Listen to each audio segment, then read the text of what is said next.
For some Wednesday night non-conference softball, the Clemson Tigers and the South Carolina Gamecocks meet for the first time ever on the softball diamond at Carolina Softball Stadium in Columbia. If you're watching this game, you know what Clemson and South Carolina is like. It's one of the Hatfield-McCoy-type matchups in college athletics dating back to 1896.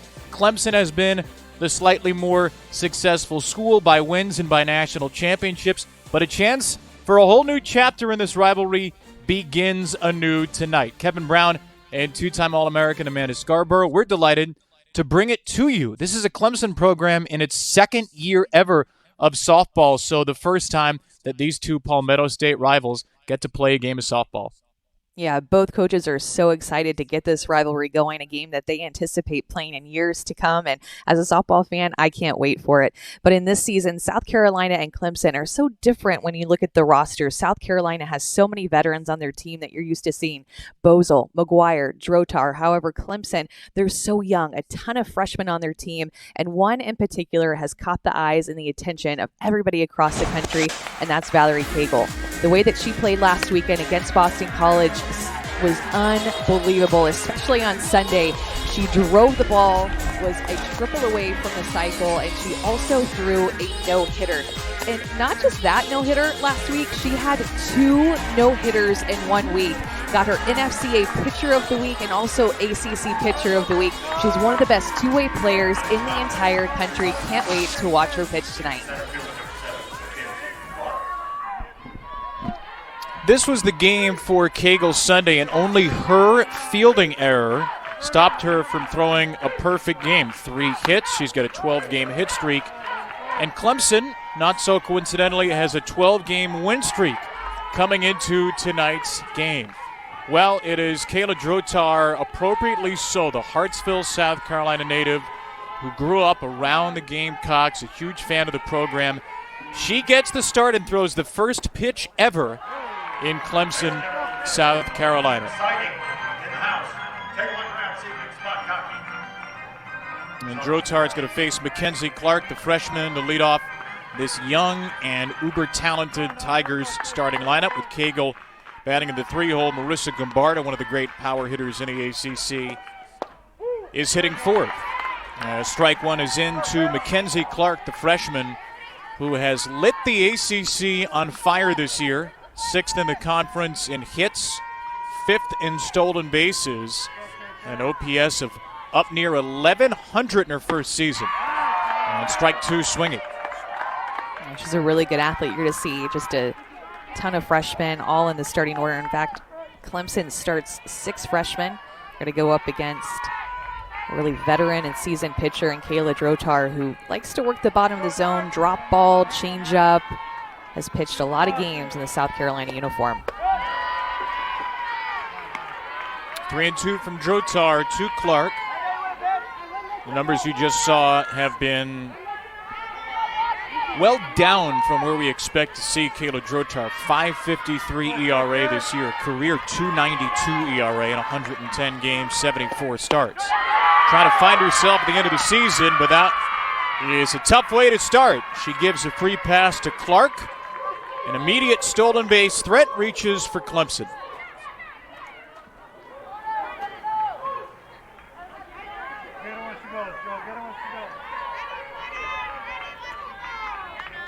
Well, for a young Clemson team, one of their veterans is Ansley Gilstrap, the senior. Transfer from the University of South Carolina Upstate. But a 10-game on-base streak snapped on Sunday. Had a terrific year. She takes low. Yeah, it's going to be important for Drotar to be able to find the strike zone early in this game. Clemson has a really potent offense. In fact, in all facets of the game, they're really strong.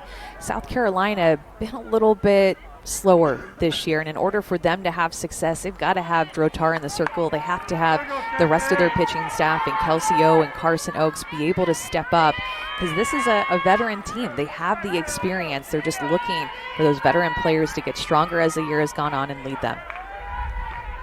Tigers winners of 12 straight, 32-4 overall. are second in the ACC in average and on-base percentage, and for Drotar, it is one heck of a competition. Clemson team coached by John Rittman in his second year with the Tigers. The seeds were planted back in 2017, and some tulips have sprung up quickly for Clemson's softball program. 51-12 in their 2 years of playing softball. And now it's a Clemson team that could be in line to potentially host a regional, ranked 16th in the country, 5 series sweeps in the ACC. That's smacked the other way on 1-2, and a gap shot for Gilstrap. Clark can really run. She's given the wave around third, and she will score. 2 batters into the game, and Clemson's lethal offense strikes an RBI double from Gilstrap. Love this 2-strike approach. She gets a pitch on a 1-2 count that is right over the middle to outside part of the plate. Just didn't get out enough, didn't drop, and Clark is going to be able to score all the way from first base. As soon as she hit that gap, Mackenzie Clark, with the speed that she has, is thinking, I'm going to score on this, and Clemson scores first in this rivalry game. And here is the main attraction now for Clemson. One of the great two-way players in the country. Valerie Cagle, first pitch swinging. Cagle, first pitch drilling. Opposite field blast. It is showtime in Columbia. Wasting absolutely no time. Cagle gets a pitch down, goes with it. Drotar trying to find the zone early, and Cagle is ready to hit. She's looking down the zone. She sees a mistake over the plate and is able to drive it the opposite way, which is a spot in the field that she has a lot of power. Look, we could have hyped up Valerie Cagle for 7 more minutes in the open, and it still isn't going to do justice to what Valerie Cagle can do on a diamond. A first pitch home run, her 10th of the season, and it extends her hit streak, which coming into tonight has matched Clemson's win streak. Wow. She's really something special to watch. She is. It's every time that you see her play, she's either getting an outfield assist, getting a save in the circle, a win, a no-hitter, a home run. You know, you compared her during the week to Shohei Ohtani, the great two-way player for the Angels, and just like Ohtani, in a game she's pitching, a first pitch swing and a first pitch blast. Marissa Gabarda now, who can send a few deep in her own right, ahead in the count 2-0. Gabarda was a preseason All-SEC pick. Go ahead, Amanda. Kevin, you're a freshman playing your first rivalry game against South Carolina. The first pitch you see, you hit a bomb. I mean, how cool is that? Exceedingly cool, I would say. Ridiculously cool. I mean, South Carolina hasn't had an at-bat in the Clemson-South Carolina rivalry, and it's already 3-0. And the legend of Valerie Cagle, which I think is starting to become known a little bit more nationwide, continues to grow. And here is Beverly Smith for South Carolina, and a pitching change, it appears, is coming just 14 pitches into this game. Drotar is out, and Carson Oakes is going to come in a first inning that has been lethal for the Clemson Tigers.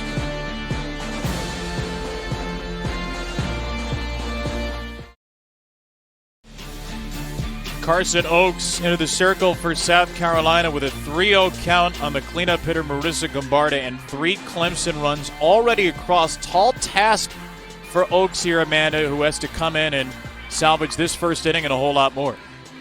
Yeah, at least she gets a clean slate, nobody on. You can start with no outs, just a fresh start for South Carolina. Oakes is going to come in with her curveball, screw, and rise. She'll mix in a change. Had a really nice outing on Saturday in Game 1 of the Tennessee series, where she held them scoreless for 6 innings.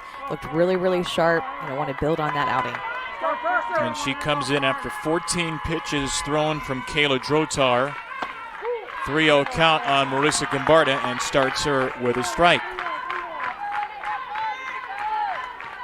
Clemson has swung the bat 3 times. 1 swing and miss, 1 RBI double from Genstrap, and 1 2-run home run from Valerie Cagle. And ball 4, that will count as a walk for Drotar, who had worked the count 3-0 before she was removed. Gombarda is aboard for Clemson.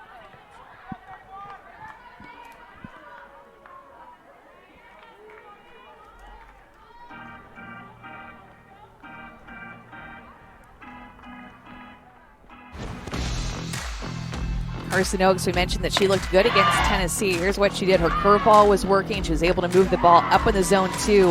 The thing about her, she's going to give it a completely different look than Drotar, who is more down the zone. She's going to be spin more up in the zone. Her curve will rise a little bit. Her screw will rise a little bit, trying to get these hitters to swing and miss underneath or force a lot of pop-ups. Abby Stewart, the freshman designated player, will oppose her. The wind blowing through the ponytail. Stewart with Clemson's 4th swing of the game, and this is going to be the first out. A line drive to Kenzie McGuire, the veteran shortstop, and 1 away. Yeah, South Carolina, very veteran up the middle with Kenzie McGuire and Mackenzie Bozel, 2 players that just seem like they've been a part of South Carolina's program for forever. Yeah, combined 11 years between the two, McGuire and Bozel. Experience versus youth. And the youth winning out so far is the freshman Kaya Keller socks one. That is inside the bag and fair. Keller aboard with a single, and Gombarda takes second base. Kaya Keller swinging early in the count. It's a changeup well off the plate. You could see that Jordan Fabian was even standing up to go out and get it. That I thought it actually hit the chalk, but it just falls fair. And Kaya Keller is going to be able to get on base. Now another 2 on for Clemson. Down the line we go, and the 7-hitter, Aaliyah Lagaleo.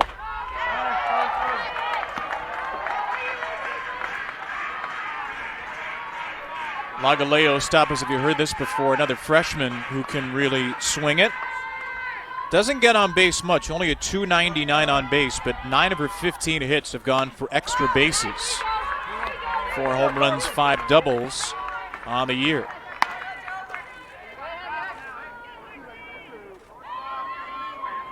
Lagaleo, one of their most improved players, Clemson, over the course of this season. Torn labrum, missed some time coming back from that into this season, but recovered a couple of months ahead of schedule. And she is frozen on strike 3, so Oaks has picked up 2 outs in relief for South Carolina here in the first. Just paints the corner with this curveball. Throw it right at the knees. Just fools Lagaleo. Surprised to see her protect the 2 strikes there.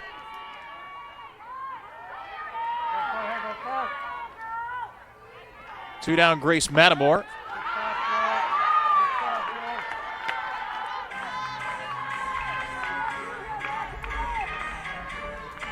As you might expect, number of transfers on this Clemson team, being only in its 2nd year. Grace Matamore, one of them. First 2 years she played softball at Army.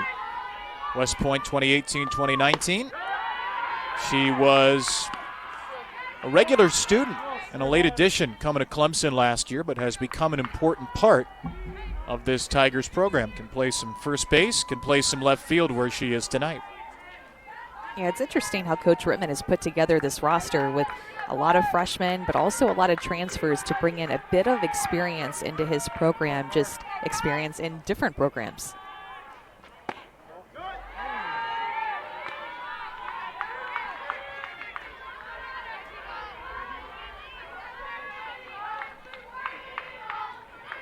John Rittman, a long-time head coach before coming to Clemson. 18 years at Stanford, also 10 years on the staff of the U.S. national team. Actually coached a couple of our colleagues at Stanford, Jess Mendoza, Ramona Shelburne, and he has proven to be the right leader for this Clemson team. Again, the record is 51-12.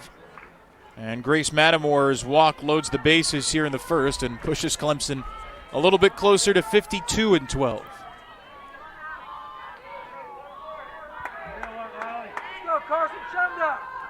So every Clemson batter is going to get a chance to hit in the inning.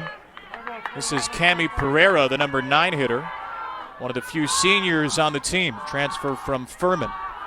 And Pereira swings through a first pitch strike. It's like a little bit of drop ball action, too, that Oaks is being able to use toward her glove side. So not only getting that up spin, but being able to get that down spin, too.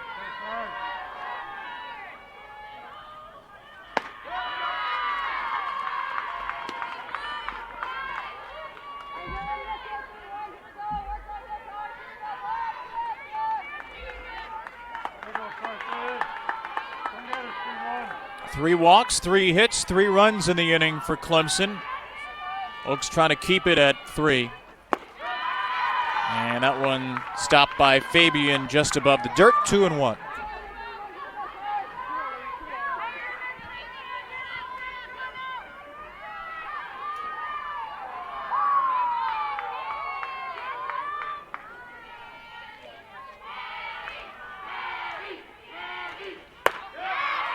Three and 1 for the number 9 hitter, Pereira. One more ball would force in a run.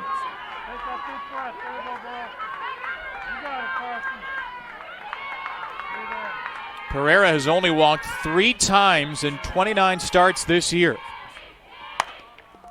And she's swinging away on 3-1, and she'll ground out to first. And Cassidy Croupitt. Clemson leaves him loaded, but the Tigers get 3, and Amanda 2 came on 1 swing. Valerie Cagle, one of the best pitcher-hitter combinations in the country. Bomb, first pitch, first inning, 2-run shot by Valerie Cagle, the outstanding freshman.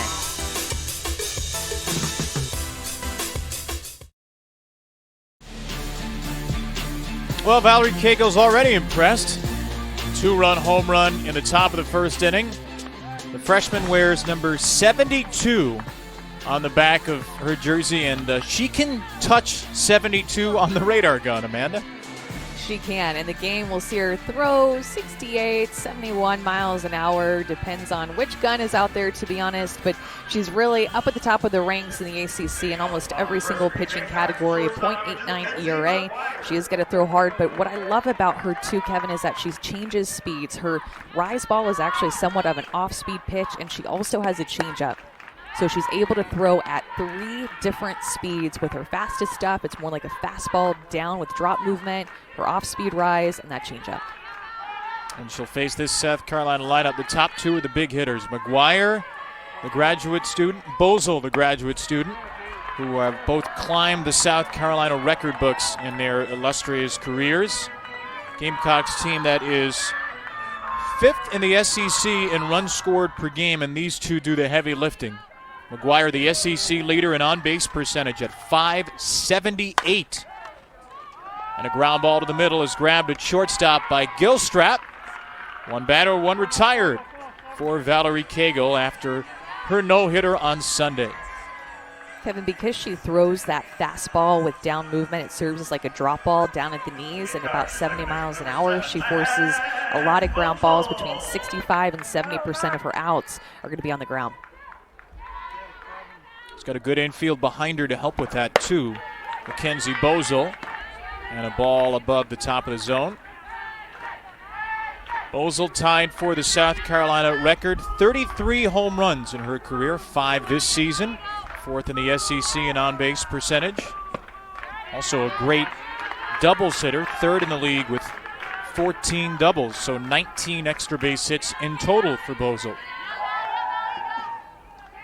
So cool to hear Coach Smith talk about Bozel and just rave about her work ethic. Calling her one of the most prepared athletes I've coached in 20 years, and not just on the softball field, but in the weight room, academically. She's also an academic All-American, so just a player for this team and a player in this sport that just puts everything she has into everything that she does. Just saw the career numbers there, tied for first in South Carolina history in on-base percentage and home runs. Trying to win that 4th academic All-American award this season. Just an extraordinary career. Extraordinary young woman out of Yorba Linda, California.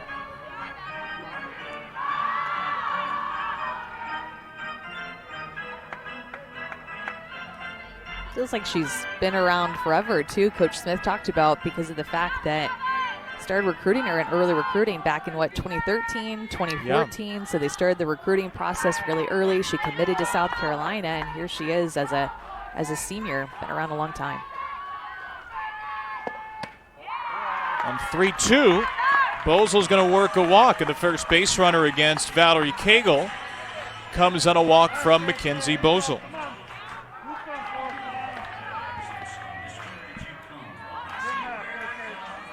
Well, this is already a worse start for Cagle than Sunday, when the only base runner she allowed against Boston College was on an error. A little bit of a step up in competition today. And now Kayla Drotar, who stays in the game at the DP position and swings through a strike. Love the fact that both of these coaches, Coach Smith at South Carolina and Coach Rittman at Clemson, they're okay with recruiting pitchers who can hit. KK Drotar is another example of that.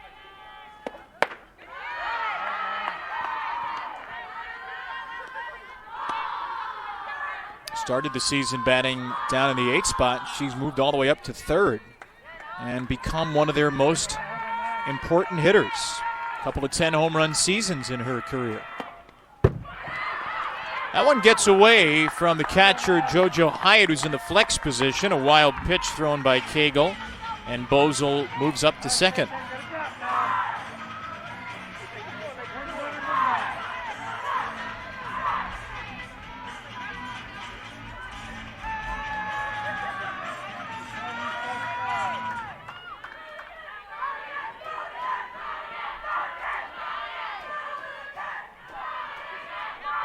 Two-one to the senior Drotar. And she can't hold up. Strike 2 on that hard down movement from Valerie Cagle. Yeah, chase that pitch a couple of times, and if a hitter shows you that she's going to chase that pitch, then you're not going to want to give her anything sweet, a mistake over the plate. See if she can show that plate discipline, or if she'll swing at it again and chase it. 2-2. And she tried to hold up, did she? She did, apparently, according to the first base umpire, Tom Meyer. 3-2.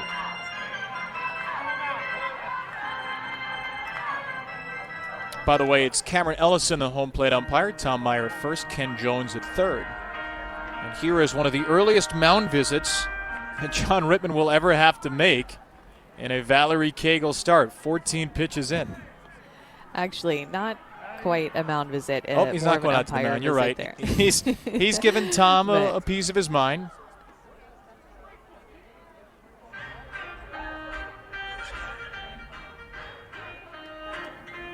I have a feeling that Coach Rittman just got warned.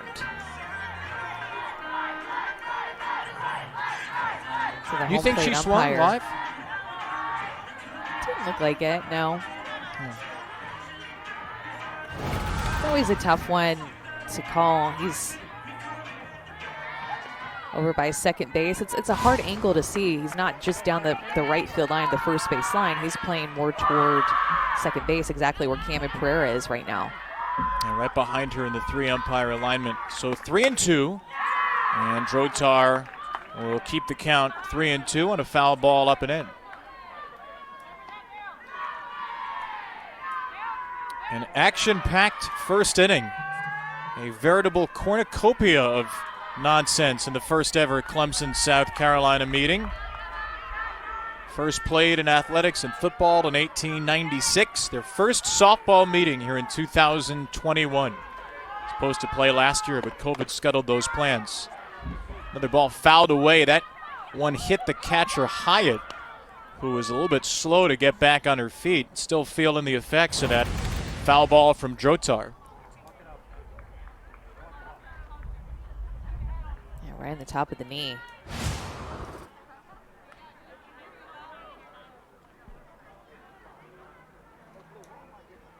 So you think you want to be a catcher? She's tough.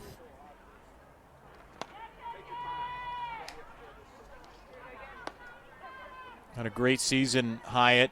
Started 62 out of 64 possible games in her career. She and Cagle have worked to such a good battery, and their 2 years on campus.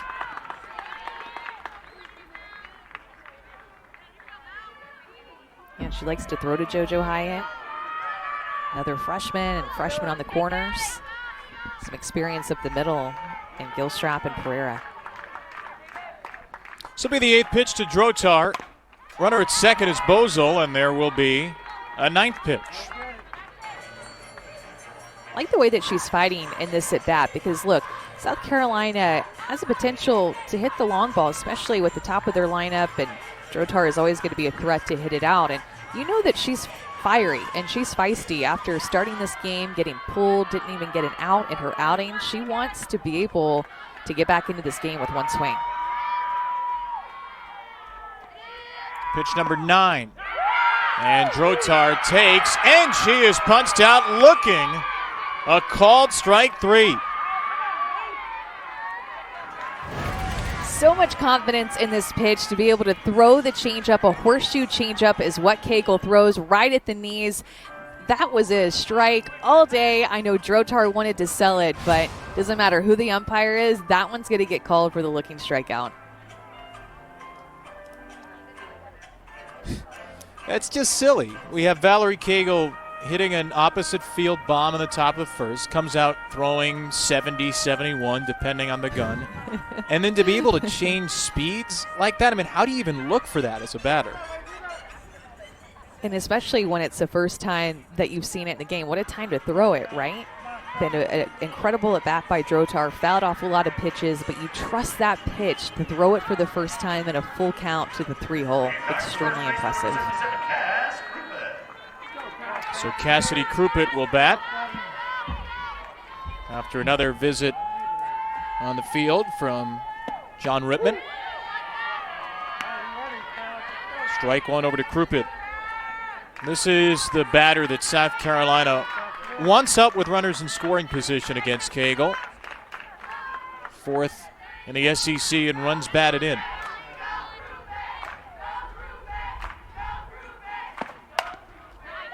On the ground and wide of third, strike 2 for the junior Cassidy Krupit. Kevin, that's that third speed that I'm talking about, that middle speed right there that she just offered. It's more up in the zone. It's her rise ball. It's 61 miles an hour, whereas that changeup will be 49, 50 miles an hour, and she'll hit 70, 71 with her hardest stuff.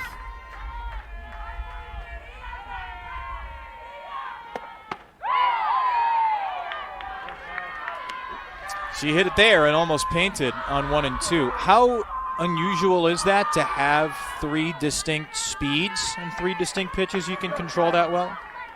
You know, I would say 10 years ago, whenever I was playing, it wasn't a thing that was talked about as much. But as time has gone on, it's been a necessity for pitchers to have that. And it's become more of a thing. Before, you just really would work on fastball, changeup, but with so many ways to scout pitchers, to throw off a hitter's timing is, of course, one of the more important things to do as a pitcher. And to give them that third speed, that third look to mess up their timing has really become very popular to do, and you want to have it. Cagle's 23rd pitch of the inning, and she jammed her inside here. Krupit stays alive. Originally a Delaware commit, Valerie Cagle. There was a coaching change at Delaware. She reopened her recruitment. Clemson coaches saw her playing for the Hanover Hornets, and John Rittman said, "I knew from the sound of the glove pop." Bozel at second after a walk and a wild pitch.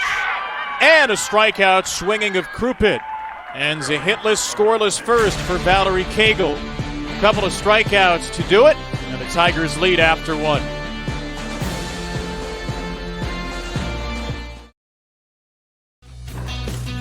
Well, if you joined us 4 minutes late, you missed all of the runs. Mackenzie Clark, a leadoff walk. Ansley Gilstrap went gap hunting for an RBI double, and on the next pitch, Valerie Cagle did this. It was a 31-minute first inning. Clemson loaded the bases after that but couldn't score. Cagle threw 24 pitches in the bottom of the first, but all of the runs came within the first 11 pitches as Clemson knocked out Kayla Drotar with a 3-run first. Kevin Brown, Amanda Scarborough, our entire production crew from Columbia, South Carolina. Happy to bring you the first ever Tiger Gamecock softball meeting. And the new pitcher, Carson Oakes, who got all 3 outs in relief in the first, throws ball 1 to Mackenzie Clark.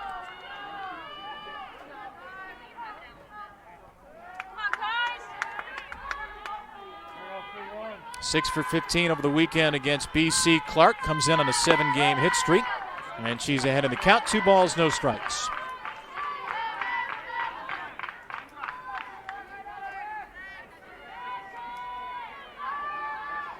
It's a young woman who has excelled, and while Valerie Cagle's gotten most of the attention, don't forget about Clark.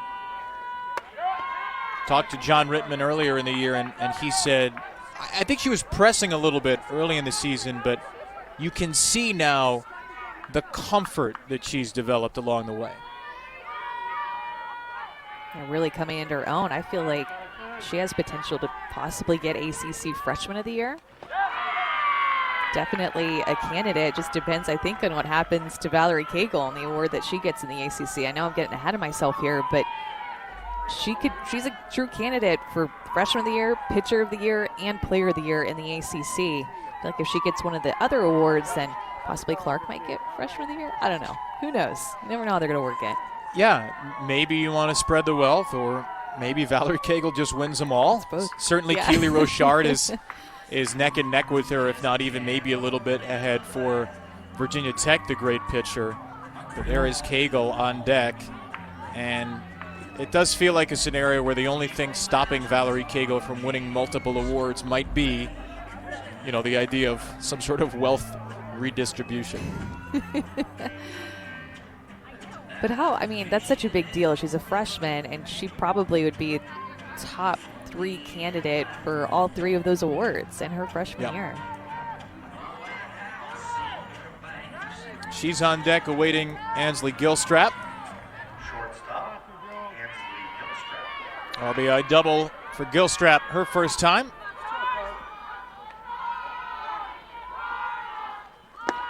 It's a special game for Gilstrap, who is from right outside of Columbia, from Blythewood, South Carolina. Not too many South Carolina natives on the Clemson team. A lot of players from Georgia, from North Carolina, from Virginia. Certainly Gilstrap, as much as anybody, understands the significance of this matchup and this rivalry. And when we asked Coach Rittman, some of his leaders, he definitely mentioned Gilstrap. She's been here since day one, even when we didn't really, have a team that was playing games. And she doesn't take anything for granted. She doesn't take one day for granted. Incredible work ethic. You see it in the field. You see it up at the plate.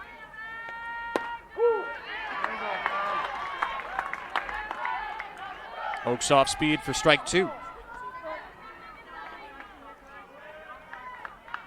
That's a hard decision, Kevin, to take a chance on a program and know for a year or two you're not going to be playing in any games. So you got to get the program going.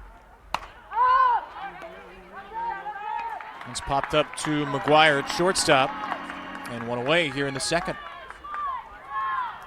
Well, it helps when you take over, as John Rittman did, and then 3 years later when you're playing games, you have this young woman doing it all. First pitch she saw. Opposite field home run in the first inning. Cagle's 10th of the season, 20th of her career. And she's first pitch swinging again. This one a ground ball to Bozell at second. No chance to get Cagle at first, but Clark is out. 4-6, Bozell to McGuire. Those two know each other so well, Bozell and McGuire. Think about the amount of ground balls that they've taken next to each other at practice and in games.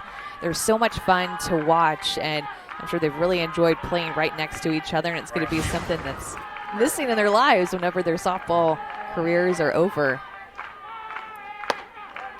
Yeah, they've played, as of today, a combined 480 games at South Carolina, McGuire and Bozell, which just doesn't sound like a number that's possible. It's McGuire's 6th season because of a redshirt year and then the extra year of eligibility after COVID-19 knocked out most of last season.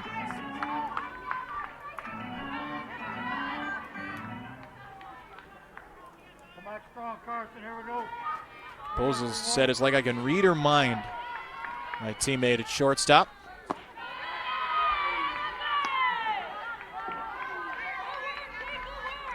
Yeah, Coach Smith said, too, that they just have looks that they'll give each other where they'll communicate. So not only are they reading each other's minds, they also have this whole language with looks and being able to communicate without really even saying anything. Gombarda, meanwhile, takes a strike, only the second one she's seen in the game. 5-pitch walk, her first time.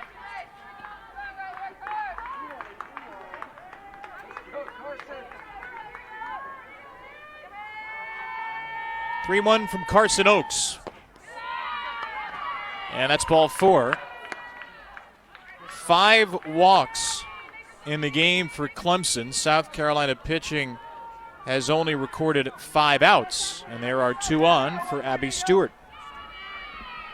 Designated player Abby Stewart.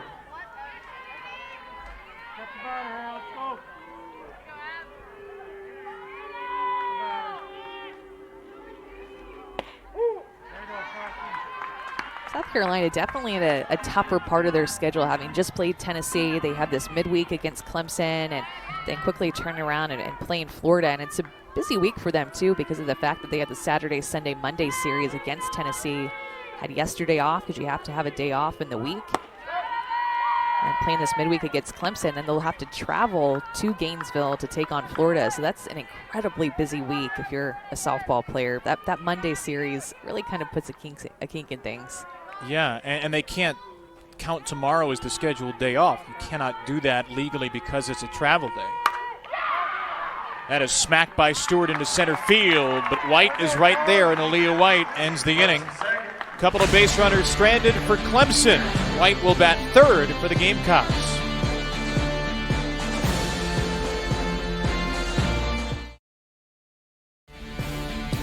Last 3 seasons, every SEC team made the NCAA tournament. We're including the last place teams in the SEC. A&M in 19, Mizzou in 18, Georgia in 17, plus South Carolina back in 2013. You look at the SEC records, not great. The RPIs are okay because of the strength of the league. And the reason we're showing you these teams is they're comparable in record and metrics in some ways to this year's South Carolina team. It is a Gamecocks team, Amanda, that is only 2-13 in the SEC. So as we sit here on April the 21st, the suspicion might be, well, they're not going to make the tournament. They're 48th in the RPI, some tough SEC games remaining. But because of the strength of schedule, because of their relatively good performance in the non-conference, they're still very much in the mix for an at-large bid. And that's why a game like this one against a good Clemson team is so significant. Yeah, and the weekend that they have coming up against Florida, I feel like if you win tonight's game and one against Florida, you're feeling better about your chances. But if you just lose tonight and then maybe possibly get swept this weekend, I feel like it feels a little bit different for South Carolina, and I'd be a little bit nervous. You never know. They'd be 2-16 if they got swept at Florida. Yeah, you just never know what's going to happen on Selection Sunday. There's always some surprises there of teams that you didn't think were going to get in that get in, and teams that you forgot about that get in. I mean, it's really kind of crazy what can happen on Selection Sunday. It's also a lot of fun, but I don't know. I don't know if they'll end up getting in. I feel like they just definitely have to make some noise here at the end of the year. Beverly Smith in her 11th year, 7 straight NCAA tournaments. That's a program record. 3-2 for Jordan Fabian against Valerie Cagle, leading off the bottom of the second. I like that quality AB chain that they have going back there. It's behind Bev Smith. They've had a bunch of those in this game. 4 straight full counts. They're certainly driving Cagle's pitch count up. When Valerie Cagle threw her no-hitter Sunday against Boston College, as you see the chain behind her, she only threw 73 pitches, and Bev Smith's team has forced her to throw 30 already. Going to get to that halfway mark in all likelihood in this inning. That one's dropped, a swinging strike, and Fabian is thrown out at first by Hyatt. So despite the high pitch count, Cagle's still been effective, 3 consecutive strikeouts. One thing Coach Smith did tell us is that she feels like at this point in the season that South Carolina is trending in the right direction. So important for Coach to get that heartbeat on a team and also turn that feel, that emotion into wins. That's going to be the difference maker is trending in the right direction and also getting the W. Katie Preble, the senior, swinging through a strike, and Beverly Smith said, I keep sending them the message that they've got to believe in how this journey will end.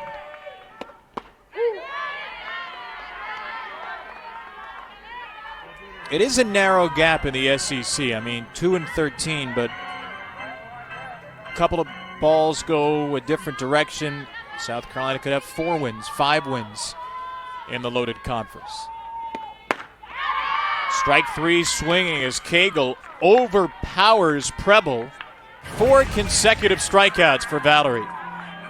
Another one with her drop ball. Some good down movement at about 70 miles an hour. You can see how it started at her front knee and then dipped down below her back knee.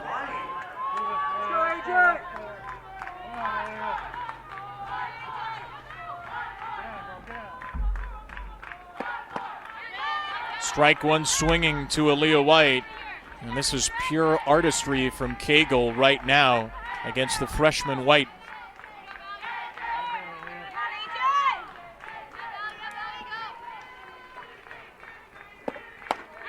Strike 2.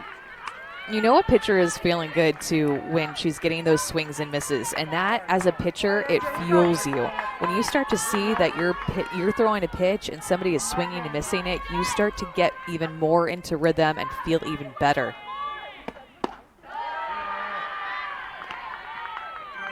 She's induced 6 swings and misses so far on 14 swings. Only 1 out of 14 balls put in play. That was the ground out from McGuire in the first inning. First swing of the game for South Carolina. 2-2 for White.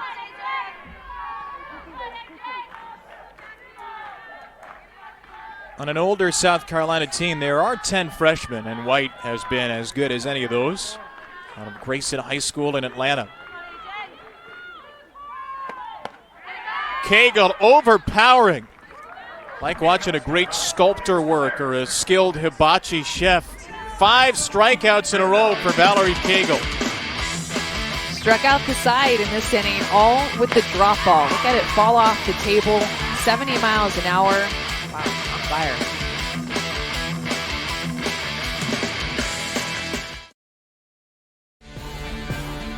Big weekend for Florida State, a 4-game sweep at Syracuse, and Sydney Sherrill hit her 58th career double. She's tied for the all-time lead. Valerie Cagle, the NFCA, the ACC Pitcher of the Week with 2 no-hitters. And Sarah Siemens, a terrific weekend for Pitt, which is having a tough season but gets some individual hardware. ACC Player of the Week for Siemens. Looks like a 4-team ACC likely in the NCAA tournament. 4 teams in the top 25 with Florida State just a tick ahead of Clemson. 19-2 in the conference, Clemson 22-4. Virginia Tech and Duke right behind them. Yeah, it's been a fun race. It's been fun to see both Clemson and Duke, the newer programs in the ACC, perform at a really high level and see their program names in the top 25. Still seeing that now. Clemson and Duke both still in there.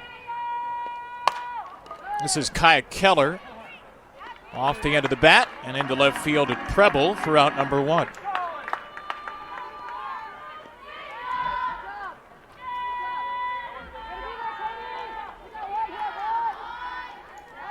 Carson Oaks has done the job. She's put some runners on, but 2 1/3 scoreless out of the bullpen. She'll face Aaliyah Logoleo. Logoleo struck out on 3 pitches her first time. Fouls away strike 1 here.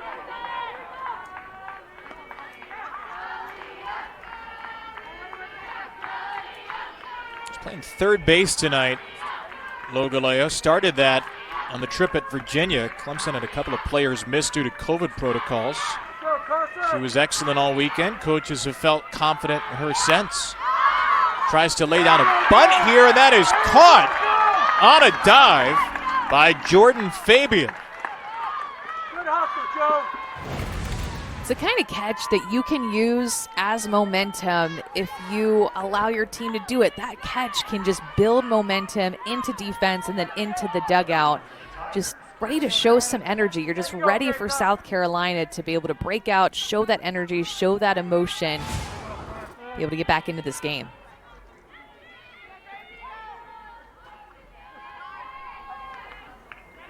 Couple of quick outs. Now Grace Matamore to take ball one. And the difference in Carson Oaks coming into this game is the fact that she's both been able to go up in the zone and down in the zone and use both sides of the plate too and mix speeds. And if you can do that, give these hitters different looks up, down, and side to side, makes it really challenging as a hitter to key in on one quadrant, on one spot to look for, on one speed. Love the way that she's come in here and been able to settle this team down on defense. Sophomore from Macon, Georgia. One of the Gamecocks' best pitchers last year. A little up and down this season, but starting to find her rhythm a little bit more. The strong start to begin the Tennessee series and South Carolina's only win last weekend on Saturday.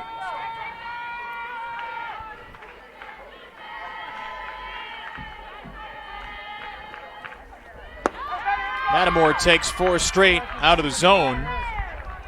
Clemson has walked 6 times in the first 3 innings, and the Tigers have their base runner here in the 3rd.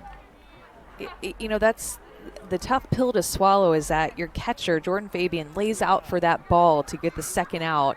You go the first 2 hitters, 2 quick outs, and then you walk the next hitter on 4 pitches. It's the kind of thing that just totally makes you feel like that energy, that momentum that you're trying to create is really tough, but it's self-inflicted, right? That wasn't, I mean, Clemson had a good eye, but that's not them hitting a bomb against you. That's you throwing 4 balls in a row, and now it just feels different out there, right? Like you could have used that catch to your advantage. Looks like we might see a pitching change.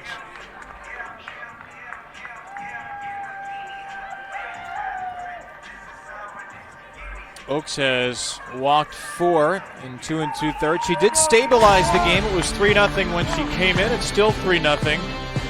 Leah Powell is going to come in when we return.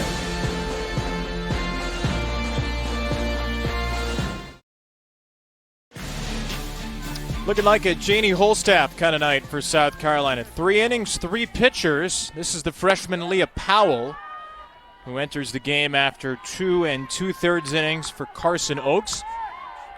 South Carolina's thrown 7 pitchers this year, and Powell has been arguably their best one.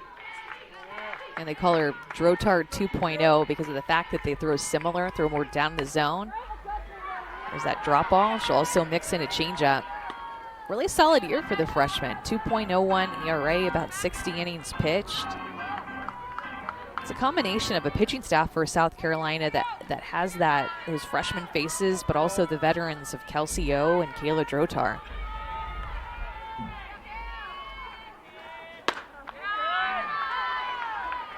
How much of this move, Amanda, do you think is predicated on her differing from what Oaks threw and giving the Clemson hitters a different look the next time through the order? Yeah, definitely. And just it gets to a point where you've seen the walks. You want somebody to come in and be that stopper. Pereira into right field. That dumps in. Base hit for the 9-hitter, Cami Pereira. So Clemson, with 2 outs, nobody on, has put the 8 and 9 batters on and will flip the lineup card for Mackenzie Clark. Cami Pereira gets one up and in her hands, and she just gets jammed a little bit, but swings hard, and because of it, she's able to hit it just deep enough over Bozel's head. Clemson again in business now with 2 outs at the top of their lineup coming up. Mackenzie Clark is going to bat for the 3rd time in 3 innings. That seems good if you're a Clemson fan. Pretty good. Yeah, it's out on a limb here. Crawling out on the branches of a eucalyptus tree. Clark has walked twice, seen just 2 strikes in the game, and she'll see a 3rd one here on strike 1 from Powell.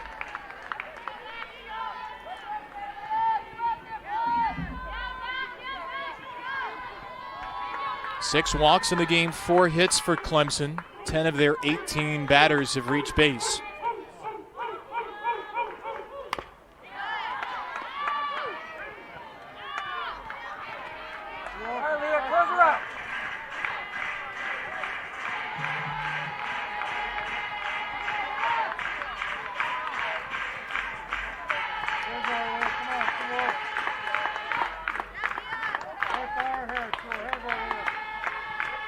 Clark's only struck out 9 times on the year, and she will hold up on a pitch down and away. It's a good hold up and a good eye by her. You could tell she wanted to swing at that and took everything inside of her just to hold back, just not wanting to get called out with 2 strikes.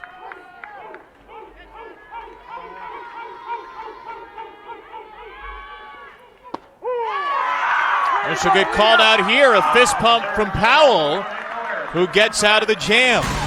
Tigers have had a lot of base runners, but they haven't scored since the first 3. Gamecocks still in it.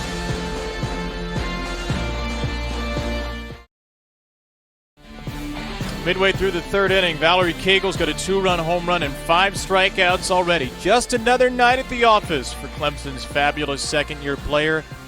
South Carolina Gamecocks have walked 6 batters. Mackenzie Clark, the leadoff hitter for Clemson, has batted 3 times. South Carolina's 2 batters coming up in this inning, Riley Blampede and Carly Henderson, have not batted at all. A lot of base runners, but still just a 3-0 lead for the Clemson Tigers. Third baseman, Riley Blampede. Go, Riley, you got this. This is Riley Blampede, number 8 hitter for Clemson, against Valerie Kegel. And Blampede puts a ball in play to shortstop. High hop, Gilstrap's throw not in time, and there will be no-hitter for Valerie Kegel tonight. Put a big red siren on that one as Blampede beats out an infield hit.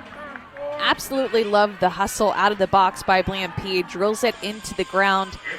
Gilstrap sits back a little bit too much to give Blampede enough time to get down the line. That again, another one of those plays that brings energy to South Carolina. And a bunt shown by Henderson, and there's strike 1. And by the way, I do realize the insanity of making a note that there will be no-hitter in the 3rd inning of a game, but this is what you get when you're talking about a pitcher who threw 2 no-hitters a week ago in Kegel. Henderson bunts this foul, 0-2.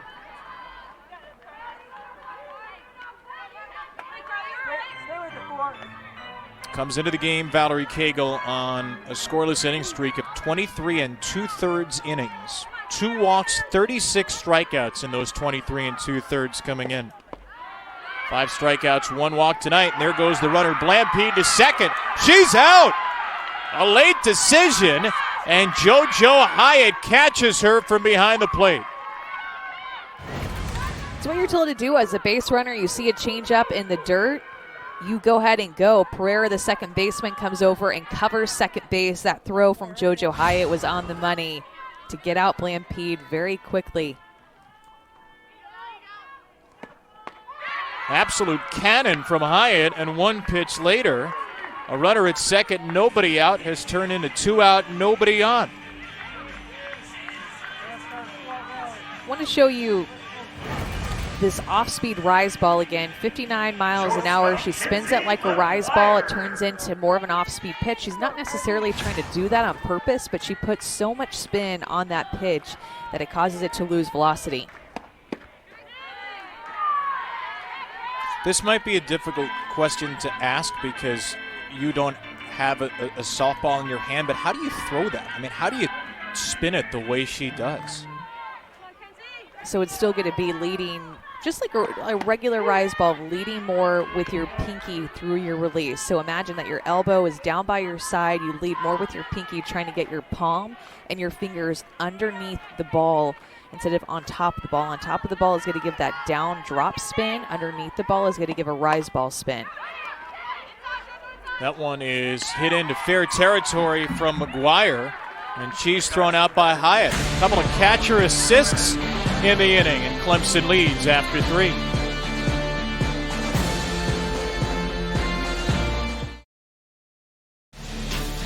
We are less than a month away from Championship Saturday, all on ESPN2. We start with the ACC Championship. Florida State will try to defend its many titles. The American at 2 Eastern, the Big 12 at 4 Eastern. I might feature Oklahoma, just a guess. Then the SEC title game, the big one at 6 o'clock Eastern, all in a row, all on ESPN2. We did see Oklahoma lose yesterday to Georgia in game 1 of a doubleheader. The Sooners' first loss of the year, probably the best game of the season. A game that featured more twists and turns than some kind of a hay maze and Halloween. I don't know. It was a great game. Oklahoma won, or it seemed they were going to win, and then Georgia down to its final out tied the game, won it in extras. Just a great, great showcase for two great teams in college softball last night. Oh, that was an awesome, awesome game, and major credit and props to Georgia for pulling that one out. Fun fact, Valerie Cagle, the pitcher for Clemson, played travel ball with the shortstop at Georgia, Ellie Armistead. This is a fun fact.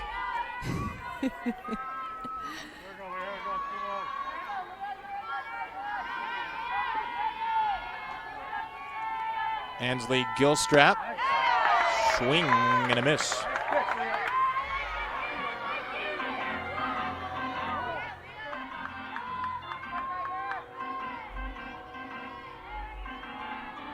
Clemson, Georgia would be fun. They play in almost every sport. They played in baseball last night. That would be a fun softball matchup if we can get that going next season in the non-conference. Yeah, we have some connections. You know, we talk to these coaches. Maybe we can get that going. I'm just starting the chatter right now.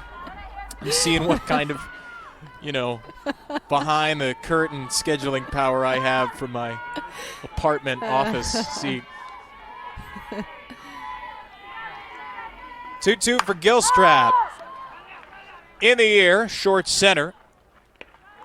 Aaliyah White for out number 1. Sunday, right here on the SEC Network, a really good game in a really good series. 19th ranked Missouri and number 6 Arkansas. 4 Eastern on Sunday. They'll finish the series Monday on the SEC Network at 7 Eastern, 6 Central. The Arkansas Razorbacks 16-2, first place in the SEC. It's been since 2007 since somebody other than Alabama or Florida won the SEC. Arkansas is a game up in the loss column, a couple of games up total on Florida, 16-2. Their highest ranking in program history at number 6. Valerie Cagle lays down a bunt, and Cagle is thrown out by the third baseman, Blampede. I'm putting you on the spot, Scarborough. I'm going to make you give us an answer. Does Arkansas break the streak? Do they end the dominance of Florida and Alabama and win the SEC this year? What say you? I think they're going to win it. That's going to be my guess and projection. I said that earlier today on a radio talk show, so I feel like I have to stick with it now. There's no going back. I appreciate your gumption. Although they are in first place. I'm going with Arkansas too, but we did see a great series last weekend between Florida and Alabama, and the South Carolina team will have to play the Gators, who won 2 out of 3 in Tuscaloosa. They have to go to Gainesville, South Carolina, over the weekend for what will be a really difficult 3-game set. But another team I'm not counting out just yet is Missouri. Missouri is in 4th place right now in the SEC. Of course, last night, Georgia, I think, was the huge story of ending Oklahoma's 40-game win streak. Kayla Kowalik has been on fire for Kentucky, just such a versatile hitter, a lefty with speed, catcher, can hit for power and drag bunt all in the same game, both for hits. So it's impressive what Kowalik has been able to do.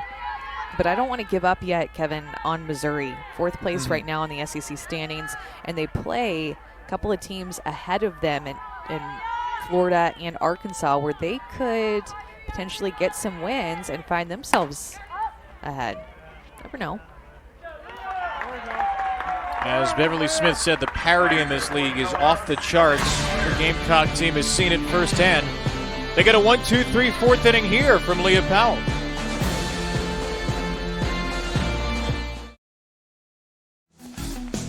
6 strikeouts so far for Valerie Cagle on 3 different pitches. She's used her change, her drop ball, which is that 70-mile-an-hour pitch down in the zone, and she's also been able to use an off-speed rise ball to be able to give that 3rd speed, that 3rd dimension to her pitches. She's been looking really, really sharp, using all 3 of those pitches throughout the night. giving up 1 hit. 22 swings against her, 11 misses. The 1 hit allowed was an infield single in the third as Cagle bounces one to Mackenzie Bozo. By the way, we were reminded during the break, Clemson did play Georgia last year in year 1, and that was their first ranked win in program history. And when I say we were reminded, you reminded me, because you are the font of all things softball knowledge, so thank you. But yeah, we're on board. Clemson had to cancel some games this year because of COVID scheduling, but let's get Clemson, Georgia right back at it next season. Well, and shout out to Lisa Novice, who actually reminded me of that fact, who's unable to be here at the field for South Carolina, Associate Head Coach Lisa Novice. Hey, Lisa.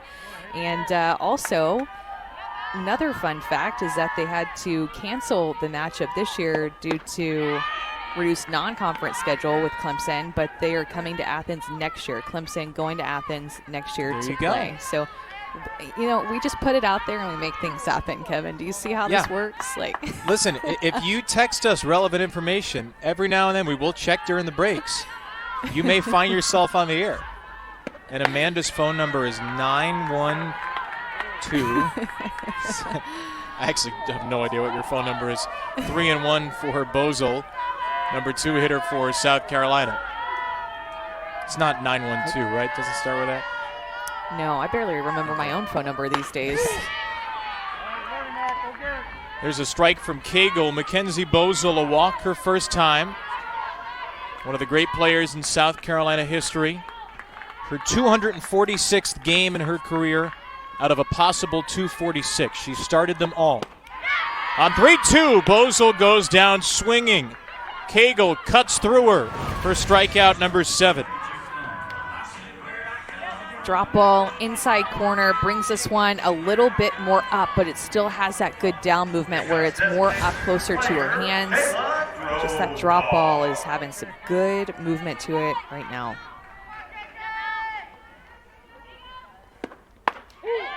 Kayla Drotar takes a strike. I'm going to ask you a difficult question here. How does South Carolina adjust? How do you adjust to Valerie Cagle the second time through the lineup? I would try to move where I'm standing in the box. Not going to sit in the box. And also, you're going to have to be able to get to 70 miles an hour. You can't be fooled with her off-speed pitch or her changeup. If you want to hit that harder pitch down at the knees, be able to get your barrel down to that pitch. So oftentimes it's maybe you're thinking a level swing, but trying to hit the bottom of it so that you're able to get your barrel to it instead of swinging over it. We have seen quite a few overswings from these batters today. 7 different Gamecock hitters have struck out. Only Blampede with an infield single and McGuire, who grounded out twice, have managed to avoid a strikeout. Cassidy Krupit, cleanup hitter. Krupit gets her bat to one in the left field, and that will plop in front of Mattimore for a 2-out single. South Carolina's second hit.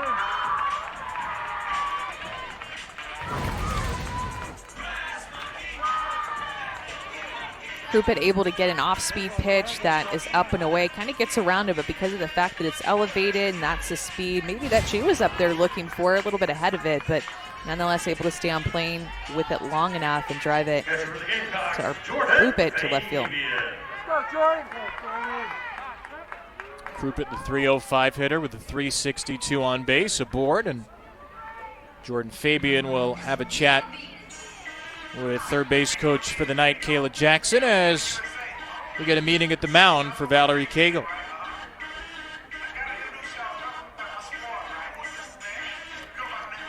First ever meeting between Clemson and South Carolina in softball.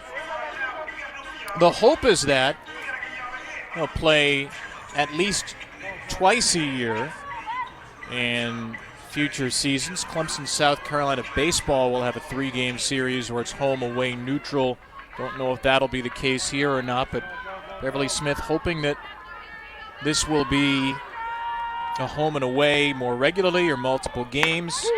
Again, the ACC reduced some non-conference games, so they dropped to just the one this year.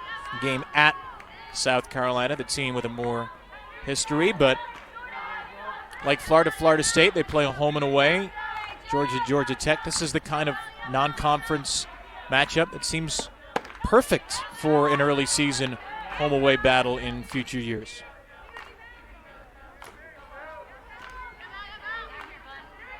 By the way, new right fielder for Clemson here in the fourth, in for Gombarda. That is Ariel Oda, who has come in defensively. There she is.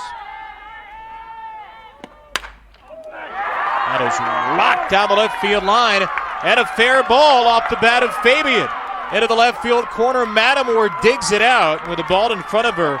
Croupitt will stop at third. Jordan Fabian, a laser double, and South Carolina will bring the tying run to the plate.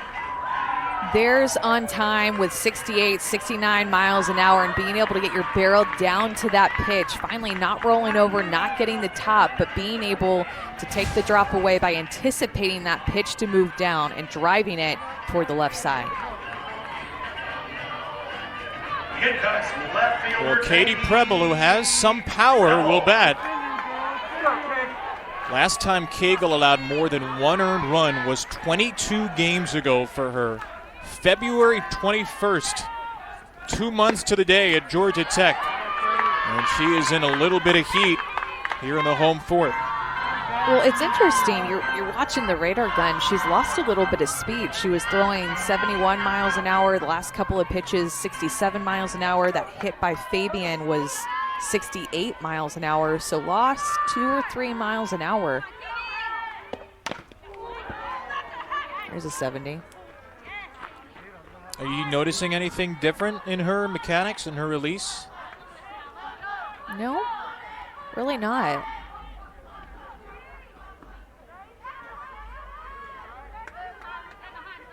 Weren't sure if we were going to get to see her pitch tonight whenever we talked to Coach Rittman on Monday coming into this game.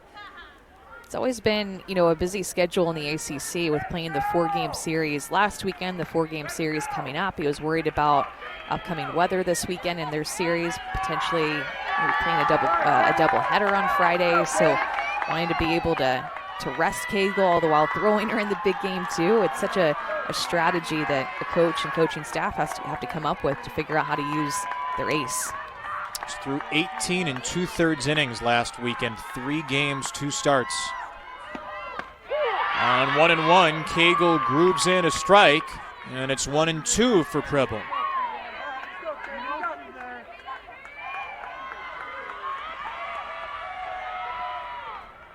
Scoreless inning streak at 26 and 2/3 coming into the bottom of the fourth.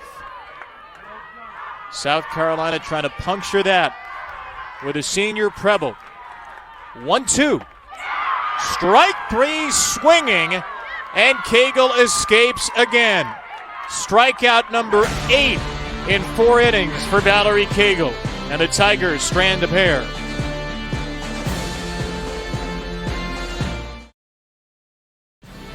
We shut out of the gates like we're in a Bentley, 0-60 like that. Clemson 3 runs without an out, and then a whole lot of nothing. Carson Oaks 2 2/3 scoreless. Leah Powell has pitched well in relief, and Valerie Cagle has thrown 4 scoreless for Clemson. Still 3-0 Tigers in the first meeting between Clemson and South Carolina in college softball. Kevin Brown, Amanda Scarborough, our entire Columbia-based crew, delighted to be with you. Spent a little midweek softball at Carolina Softball Stadium at Beckham Field, where the Gamecocks are trying to come back, get a signature win in a season where they've struggled in FCC play. Clemson looking to extend a 12-game win streak, battle for a national seed. This is not a year where the top 16 seeds necessarily will all be host schools.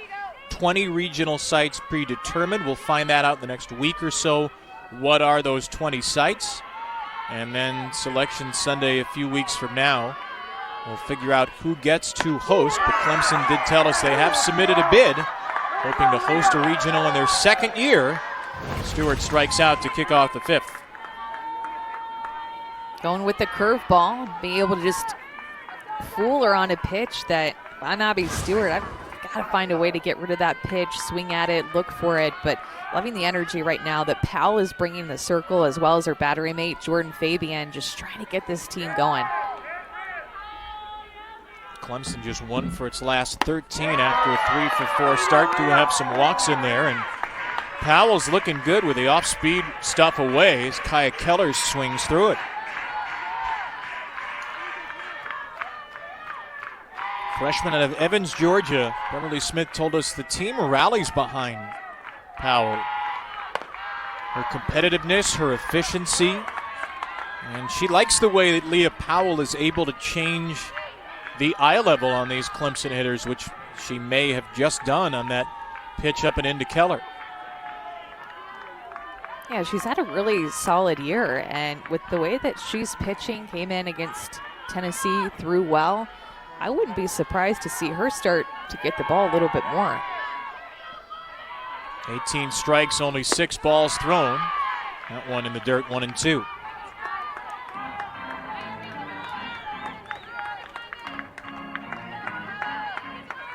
right, Leah, you got it. South Carolina team with the worst ERA in the SEC, 3.5. Powell has been their best pitcher. 2-2. And been able to shut down Clemson, too. Clemson started out the game 3-for-4, but since then, 1 for their last 13.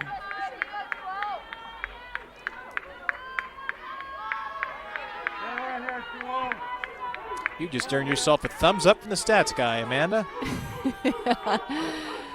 2-2. Oh, jam shot into center field will fall for Kaya Keller, her second hit of the night.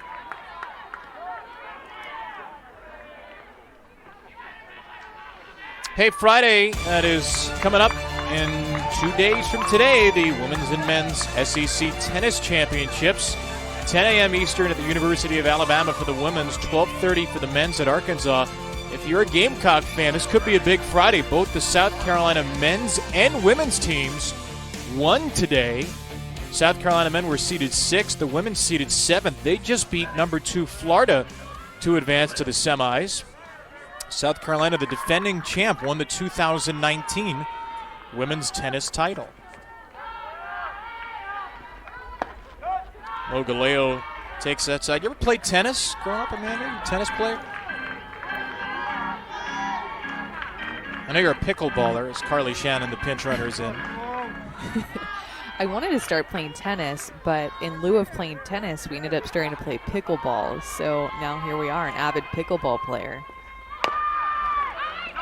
Ogaleo with a ground ball that will twist foul, 1-1. I got to be honest with you, I actually don't really know what pickleball is. I probably should have told you this before now, because I know you enjoy it, but I don't know what pickleball is. Well, softball and baseball people will understand this. It's basically played with a wiffle ball. So it's a ball that's plastic and has holes in it, and you have a paddle, and it's basically a cross between badminton and tennis. A little bit of ping pong related in there, too. Sounds fun. I'm game.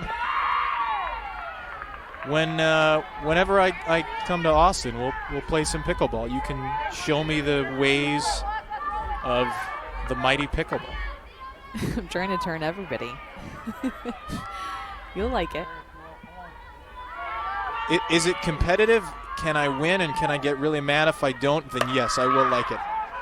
That's flared off of Logaleo's bat into center, and White is there for out number 2.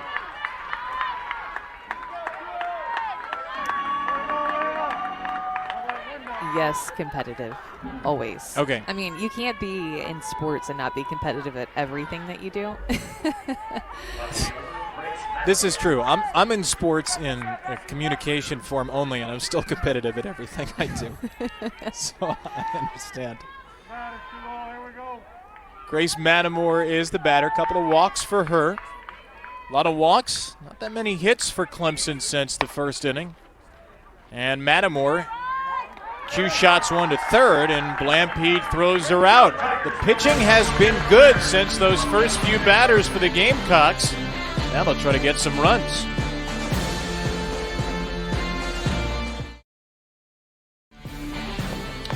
Turned into a bit of a breezy evening in the Palmetto State. 12-mile-an-hour winds. At least.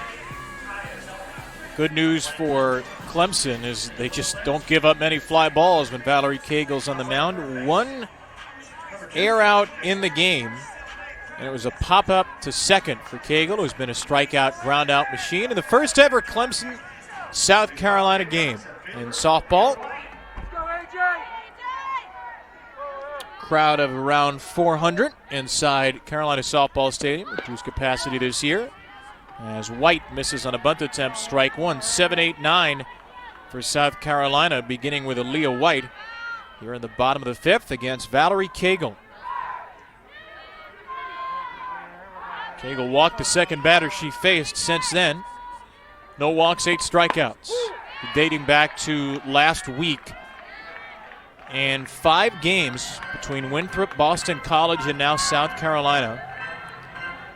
Now 44 strikeouts with the 8 here for Cagle and 3 walks in 27 2/3 innings. And oh, by the way, she's allowed 8 hits. 8 in those 27 2/3.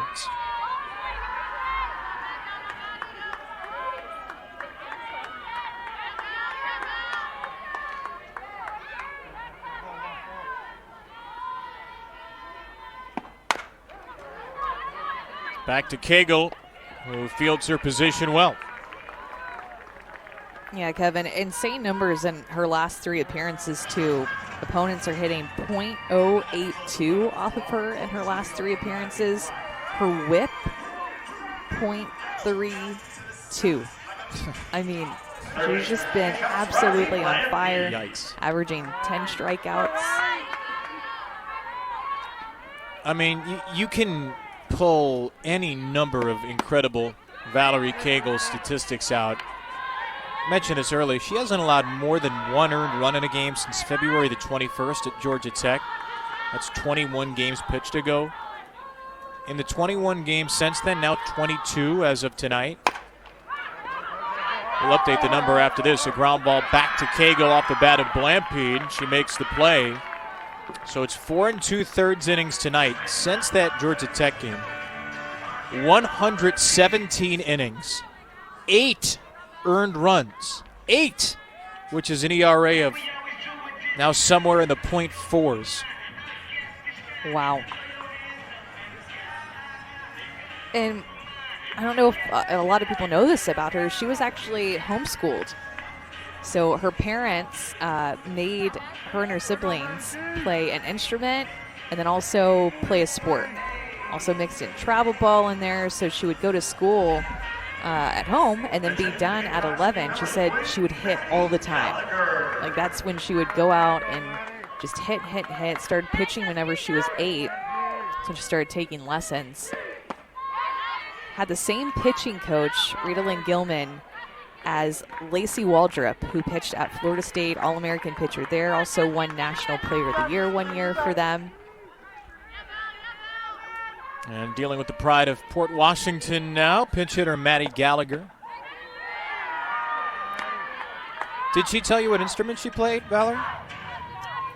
It was, I'm trying to remember too, I think it was violin and guitar. And now I'm worried it's wrong. Oh, so she played 2. 90% sure. Yeah. Because when you hit and pitch, I guess you play violin and guitar. That's right. Man, the legend grows.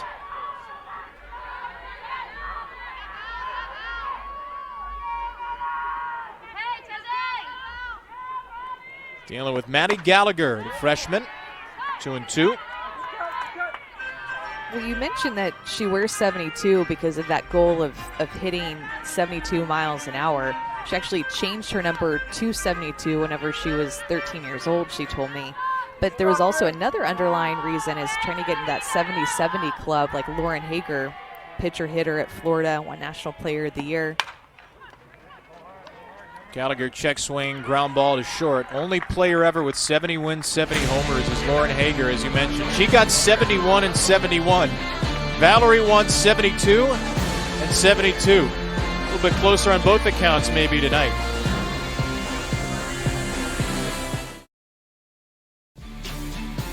3 batters into the game, Clemson had a 3-0 lead. Credit to Carson Oakes and Leah Powell since. They've walked a few, but allowed just 3 hits. No runs since that top of the first. Valerie Cagle has continued to deal, but South Carolina's pitching has kept it close. 3-0 game with 6 outs to go apiece. Kevin Brown, Amanda Scarborough with you on Wednesday night. First ever meeting in softball between South Carolina and Clemson. One of the great rivalries in college sports. Always so intense in baseball and football. Women's basketball, certainly Dawn Staley, and the Gamecocks have gotten the upper hand quite a bit of late. Dabo Swinney, the Tigers, a big advantage in football of late. And softball, it's anybody's game here. A new Clemson program which has made great strides. South Carolina team which is having a down year this year, but has made 7 straight NCAA tournaments under Beverly Smith. And we think we're going to see a lot more fun games between these two schools over the years. And we're kind of coming off of a rivalry weekend too, and of course Duke, UNC, they play each other this weekend in softball, but at Florida, Alabama last weekend, more of like a softball rivalry, right? Yeah. Last 12 SEC championships belong to those two. Can you contextualize at all? I don't know if it's hard to contextualize to folks who are not in it what a rivalry of this magnitude is like. I mean, obviously being at Texas A&M, you know the feeling of a matchup like this. Yeah, it just feels different when it's an in-state rival because you've played around or against a lot of the players. That's a 5-hole shot for the 9-hitter Cami Pereira. Back through the wickets of Powell, a leadoff single, and Pereira's 2 for 3. Kind of goes from, Kevin, that conference pride to that state pride. Powell doing a good job, I think, kind of getting out of the way of that one. That one was hit pretty hard back up the middle. Center fielder, Mackenzie Clark.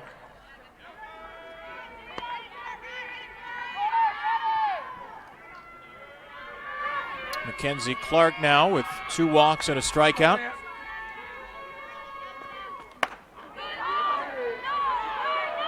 Strike 1.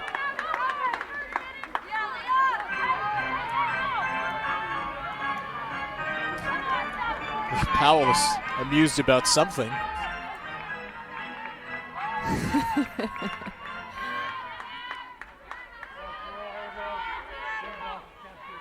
Maybe she's just happy she got away with a strike on that first pitch. Clark drives one into right field and off the top and over the wall, a 2-run home run. Mackenzie Clark shoots one the other way, her 6th home run of the season. And after a slog in the middle innings, the Clemson bats explode again. 5-0 Tigers in the 6th. All of the RBIs in this game have come off of hits that have been hit the opposite way. Wind is blowing out just a little bit, more of a line drive home run, maybe gotten to the jet stream, but a couple more runs put on the board for Clemson when really there was that lull in their offense. They needed something to get going. And Clark continues her devilishly successful season. Now 6 doubles, 6 triples, and 6 home runs. 18 extra base hits for the Clemson freshman.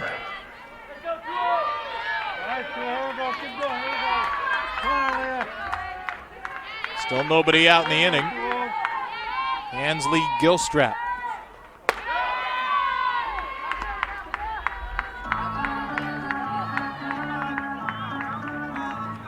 I think there's actual potential that Clemson might get one of those top 16 national seeds, which wouldn't that be something?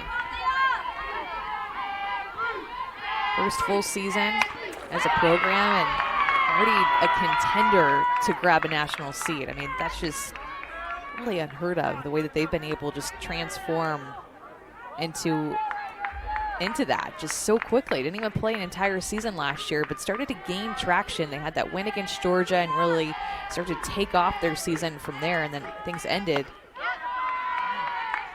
that picked up where they left off last year into this season. When John Rittman was hired in 2017, he said, I could not believe how many people wanted me to speak to their local group about softball. There was an appetite. Athletic director Dan Radakovich had taken the job in 2012 and had heard from day one, when are you going to start a softball program? Took him a few years to get everything in order.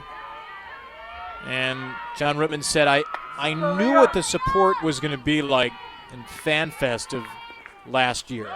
We were still practicing, and there was a line a quarter-mile long an hour before Fan Fest began. And he knew the support from the fans was going to come, but then you have to find the players. And the way that John and his staff, Kyle Jamison, who was the head coach at Furman, Courtney Brialt, volunteer assistant Reese Jacobs, have pulled together a roster like this is amazing. I mean, no question.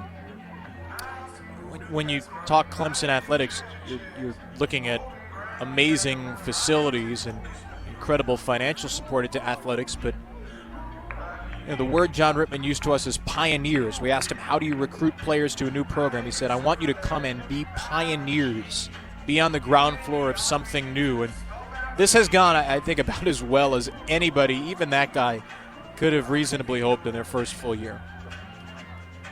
Yeah, I love that word whenever he brings it up. Be a pioneer. You get to do the first for a lot of things in their program. The first game, the first hit, run scored, no-hitter, grand slam, ranked win, all the things, first postseason. And a player like Valerie Cagle, that's why she wanted to come here, to be a part of something like that and get to be a part of a lot of firsts.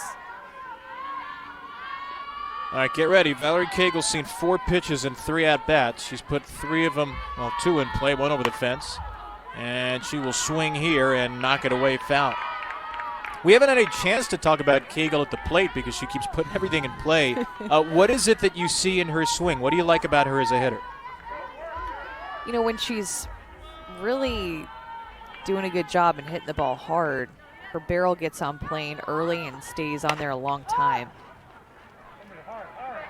Puts another one in play, and that falls into right field. So Cagle has her second hit of the night, and Gilstrap takes second.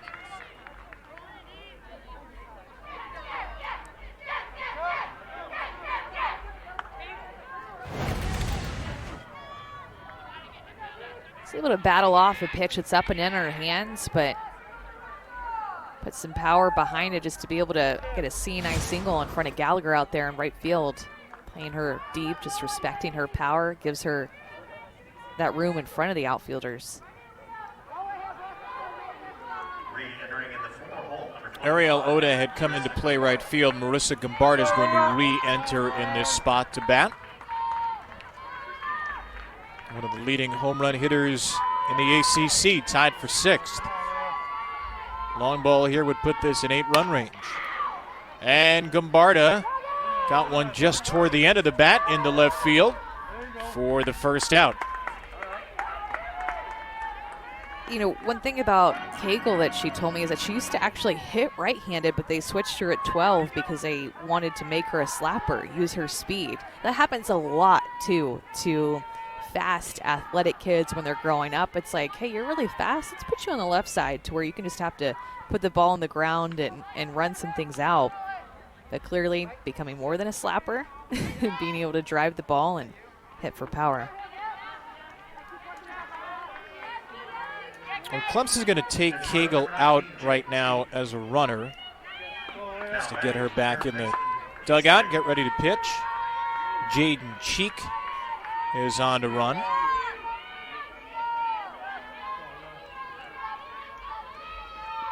And the pinch hitter here for Clemson is Casey Bigham, batting in the spot of Abby Stewart.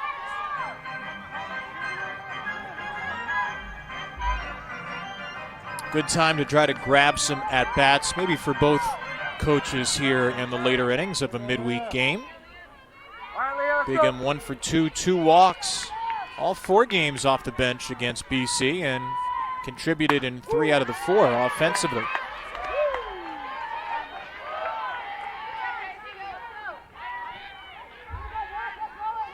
This is impressive. Casey Bigham, who was at Furman for 4 years, already has a full-time auditor position post-graduation set up with PricewaterhouseCoopers in Charlotte.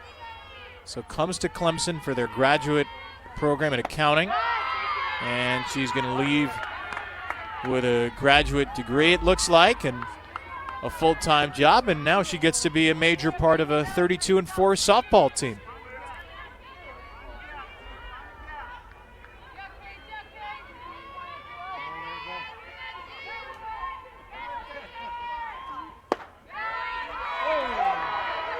Yeah, believe it or not, Kevin, there's life outside of softball. You get to play in college and maybe go on and play professionally, but not for a lot of these athletes. You're going to go on and have a career, have a job, have a new passion.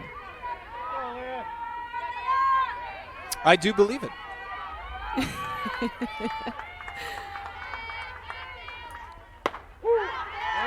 There's a strike, 3-2.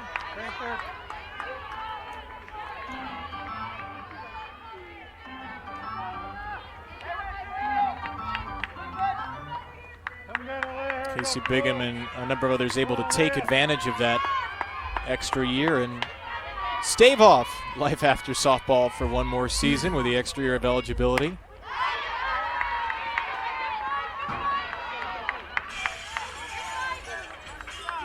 I know we're so far past this now, it just seems obvious, but I am glad the NCAA decided to do that and grant that extra year of eligibility. It seems obvious in hindsight, but these kids played 20, 25 games last season, and it was not a guarantee right away, and so many have come back for one more super senior season with their teammates.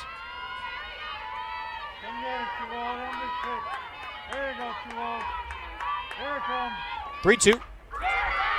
Do it again.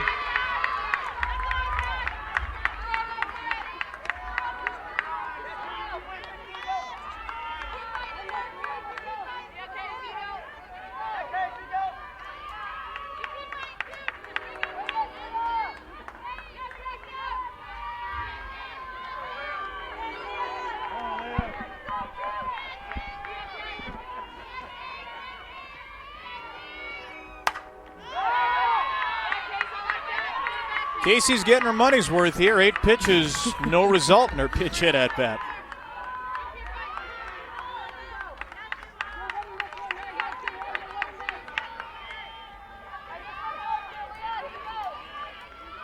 Leah Powell really had thrown well out of the bullpen for 2+ innings. Some trouble here in the 6th. The single from Pereira, 2-run home run from Clark.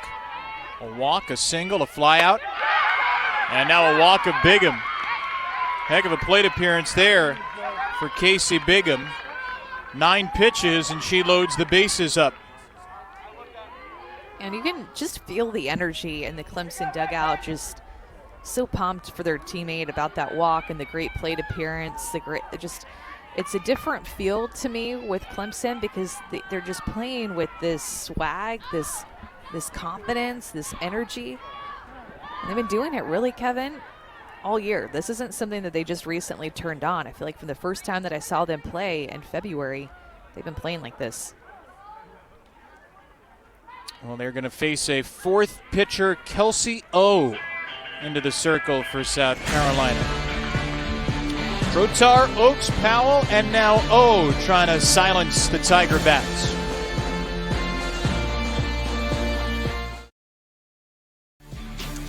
From Verona, New Jersey, Kelsey O is the 4th pitcher for South Carolina.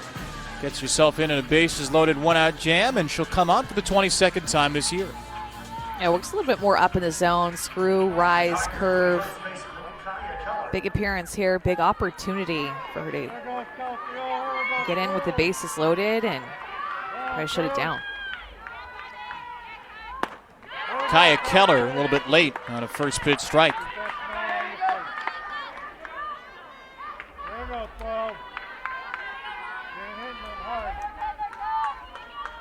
Two singles and 3 trips for Keller.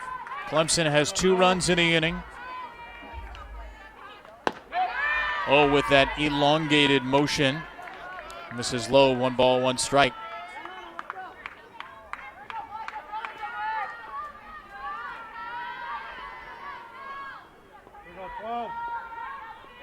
Beverly Smith says Kelsey O's been trending in the right direction. That one popped up in right center field, and the catch made by White. She'll throw to the plate. It's late, and now the runner between first and third. Bingham is hung up, but she'll get back to first. The throw is in at third as the pinch runner Cheek was lurking. So a good play by the pinch runner Bingham just to see if she could try and draw something. And look like we have an injured Clemson player.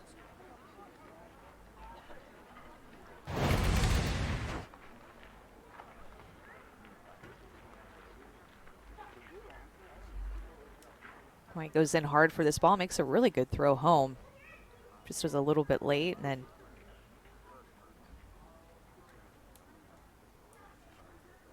gets herself into a rundown there at first base, and all the while South Carolina not getting real fooled, and Clemson able to get back back in safely. I think we saw Gilstrap there, Amanda. Yeah, it is Ansley Gilstrap, who was trying to avoid one of her teammates on the way back across home plate, and Gilstrap has to be helped off the field. Well, first of all, you had the plate umpire, Cameron Ellison, in the way. Just a misstep.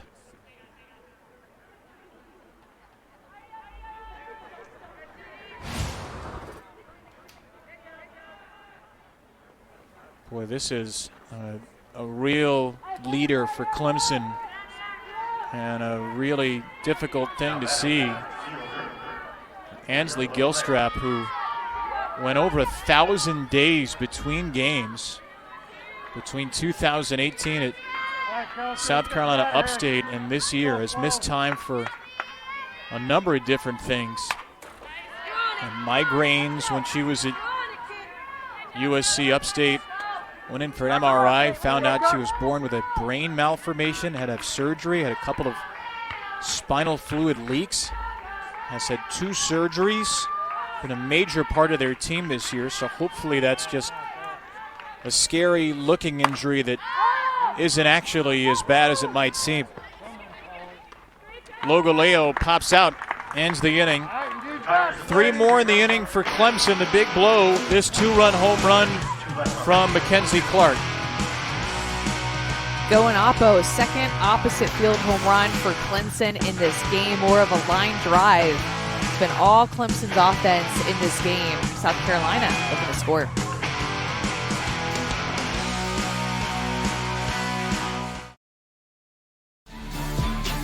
Casey Bingham into the game after the injury to Ansley Gilstrap, who was crossing home plate in the top of the 6th inning. And we're wishing the best for Gilstrap, who looked like she might have twisted something on the way across home plate. Clemson has the lead, a couple of 2-run home runs. Valerie Cagle, who's also struck out 8, and Mackenzie Clark. South Carolina has used 4 pitchers. Kayla Drotard didn't get an out.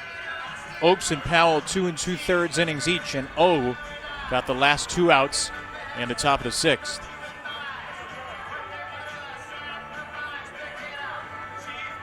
So a tough night for South Carolina, although they do get to hear some Cheeseburger in Paradise to start the bottom of the 6th, which is the cure for all ails.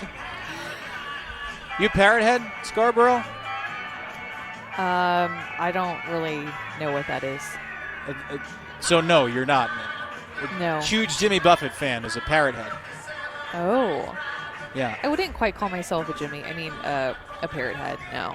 Okay. I'm not against Jimmy Buffett. I'll take a listen, but not a Parrot Head. Just not full Parrot Head status, but pro Buffett. Just want to suss out your Buffett position here. Returning to left fielder 27, Grace Mack, now playing. Okay, we've got Johnson re-entering at pitcher in the 3-hole. Morgan Johnson coming into the game. It sounds like some changes being made around Valerie Cagle for Clemson. Good news for Clemson is Valerie Cagle still pitching, and she will face the leadoff hitter Kenzie McGuire. And McGuire grounds one to third.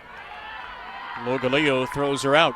1 pitch, 1 out, bottom of the 6th for Cagle, who's working on a 3-hit shutout.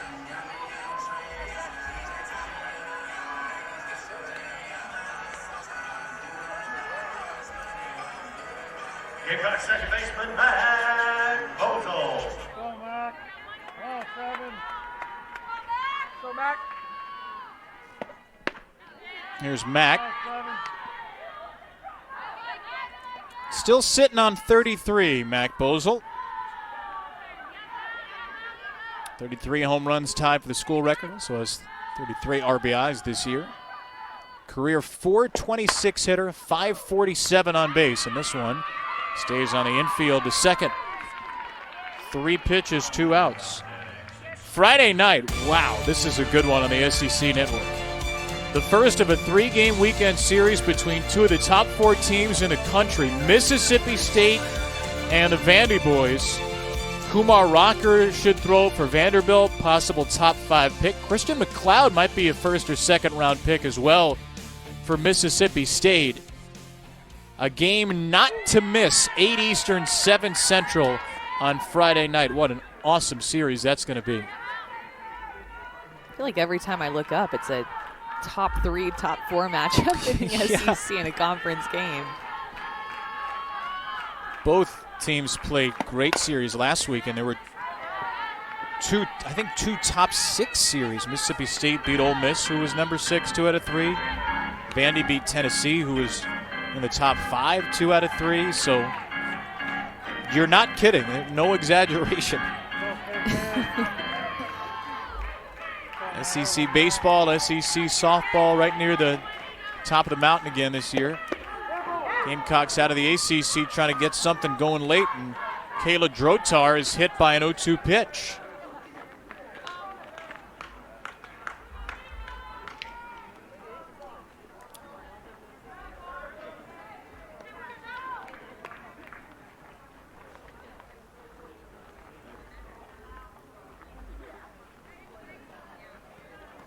This is one thing they do well, South Carolina. They get hit by pitches. 58 times in 41 games, a Gamecock batter has been hit by a pitch. And Carly Robbins is going to pinch run. Now, of course, Kenzie McGuire counts for about 40% of those. Right. 23. It's outrageous. We asked Bev Smith about that. She said, I think Kinsey's dad coached her up to where if she moved, she was going to be in big trouble. So she has 12 walks and has been hit by 23 pitches. McGuire, amazing.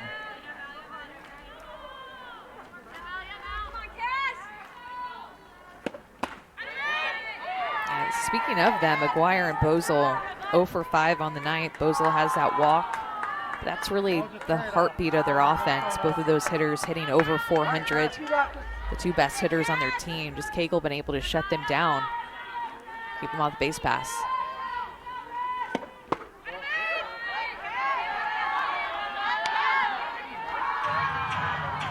You know, I think Kevin, too, a little projection here.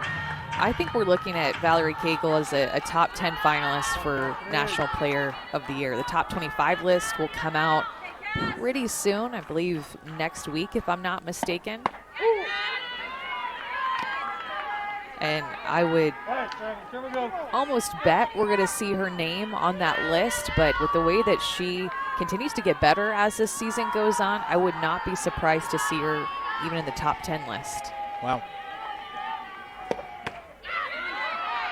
And again, I say this with no disrespect at all to Delaware, but Delaware is not a power softball program, and she was committed to Delaware. You know, even now you could say, well, she's at a program that is a power school, but it's in its second year of softball. It's just been an amazing, amazing rise out of nowhere. And she does walk Krupit, put 2 on, and the 6th.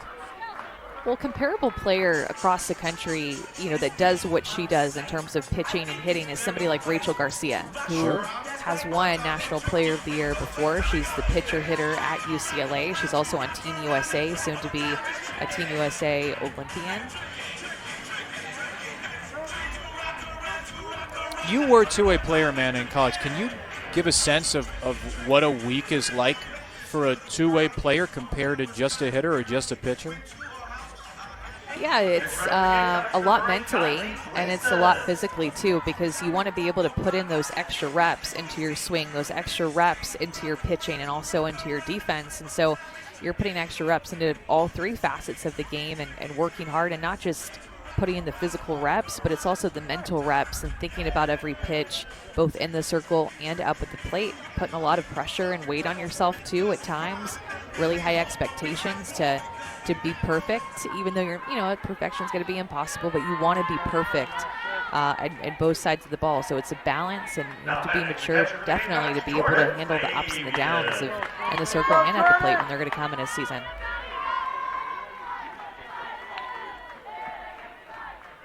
Jordan Fabian, the batter, and Cagle, the two-way machine, misses outside. So basically, you're I don't know if it's twice the work exactly, but like your teammates are going to get ice cream or sherbet, you're going to get some extra ground balls in. You're getting some extra swings in because you have to do it all. Well, and you think of the film, too, that these days these players are watching in between games, before games, in the middle of a series. All right, let's go, Jordan. You got this. There's a lot of film that's going to be out there now on Valerie Cagle, and yet it has not seemed to matter. Kylie Gleason comes in to pinch run for South Carolina. Again, this is a tough matchup for South Carolina, which had to take the mandated day off yesterday. Was able to watch some film on Clemson. Probably had a good inkling of who they'd face in the circle. The new shortstop, Bigham, in the game, and throws out Fabian at first.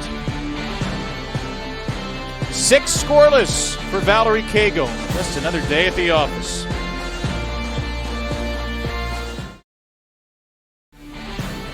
One inning to play from Columbia. First ever softball meeting. Clemson and South Carolina.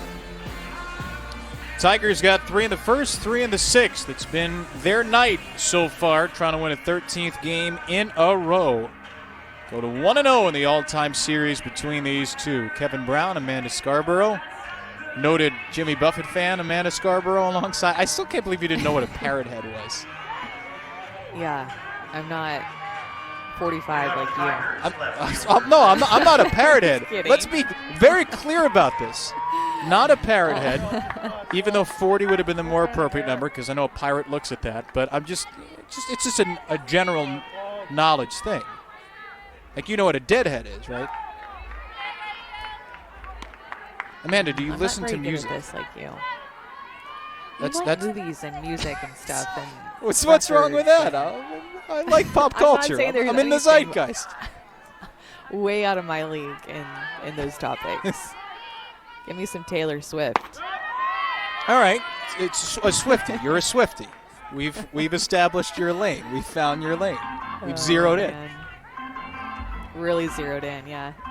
You listen to the Fearless reissue, the Taylor's version that just came out? No, I didn't even know about it, but I wanted to look at it. She's remastering, re-recording all of her back catalog. Anyway, back here on Earth, this is a pop-up to second base from Matamore. And one away for Kelsey O. What's impressed you about Clemson tonight? Just honestly a little bit of everything. They just don't go away. Cagle, of course, just been able to shut down these South Carolina hitters, and I like the way, too, that they've scored in a couple of different innings, too. You know, they scored 3 early and then went quiet for 4 straight innings and then was able to put more runs on the board. Had some good patience at the plate as well. Drew several walks. Being able to get on base, put pressure on this defense. 8 hits, 8 walks for Clemson. Second best on-base percentage in the ACC. Third best slugging percentage. They've hit 46 home runs now. Second most in the conference. It's fouled away by Kemi Pereira, who is 2 for 3 in the number 9 spot.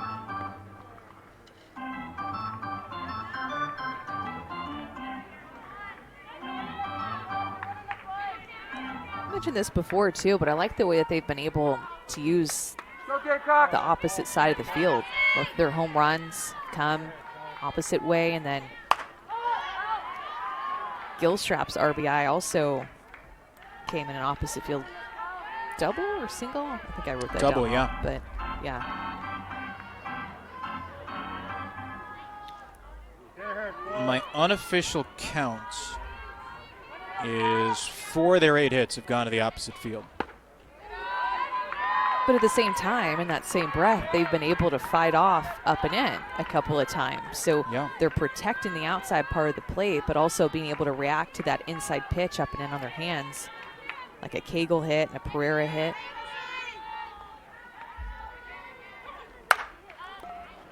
Pereira on a 2-strike pitch. Elevates one to left field.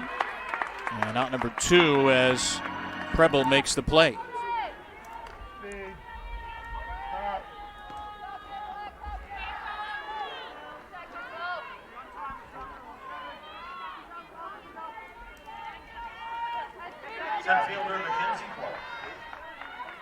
Mackenzie Clark, 2 walks, a strikeout, and a home run. All 3 true outcomes. She's got the Adam Dunn cycle.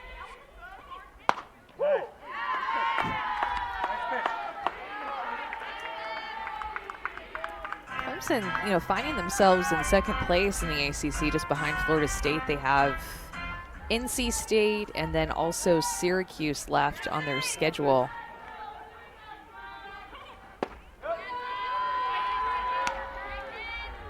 Four games this weekend on ACC Network Extra against NC State.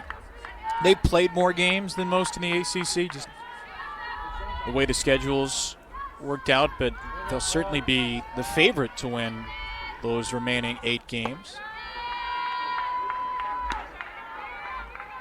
And Clemson did not play Florida State in the regular season this year, so if they play for the first time, it would be in the ACC tournament. And my gosh, could that be fun if we get that matchup? That would be fun, and Virginia Tech as well is having a great season in the ACC. Through the middle, and Clark is on base for the 4th time in 7 innings.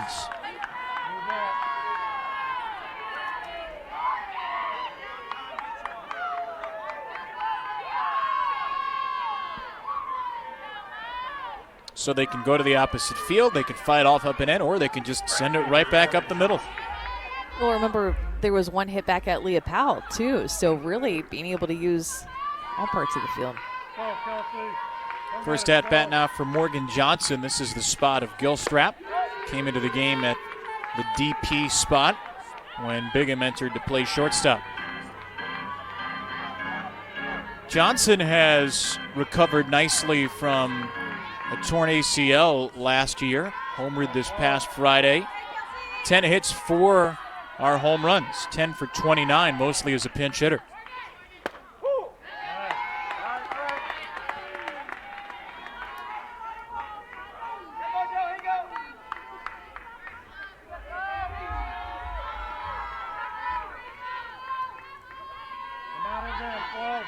Tallest player in the team, 6'1" batter versus 6'1" pitcher. Johnson smacks one foul, strike 2.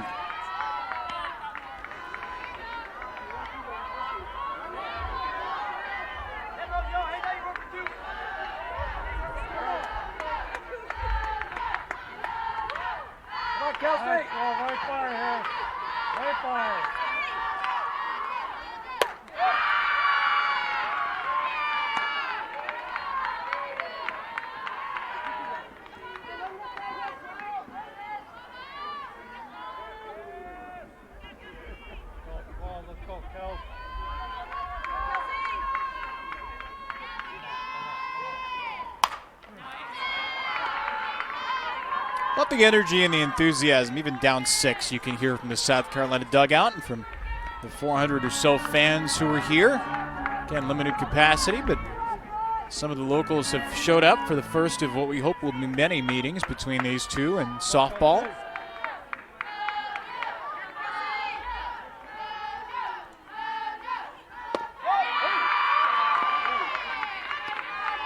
You mentioned the rivalry and just being familiar with a lot of the players on the other team, maybe from playing travel ball against each other or playing high school against each other. But Johnson and Leah Powell actually went to high school together. Leah Powell, the pitcher we saw for South Carolina. And Johnson, a ground ball that will find its way. Mojo rising on to first with a single. And a 2-out rally is in the works for that player again. Valerie Cagle coming to the plate with a chance to do some more damage. The pitcher, Valerie Cagle.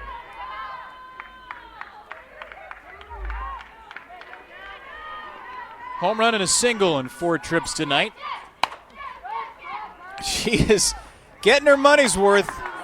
7 pitches and 5 at-bats. 7 strikes.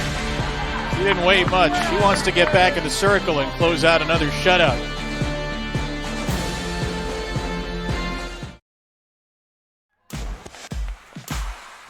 Valerie Cagle, one of the reasons that you come to the ballpark is to watch a player like her play. Do it in the circle and also up at the plate. She's had 8 strikeouts, throwing a shutout, and she's also hit a home run in the first inning.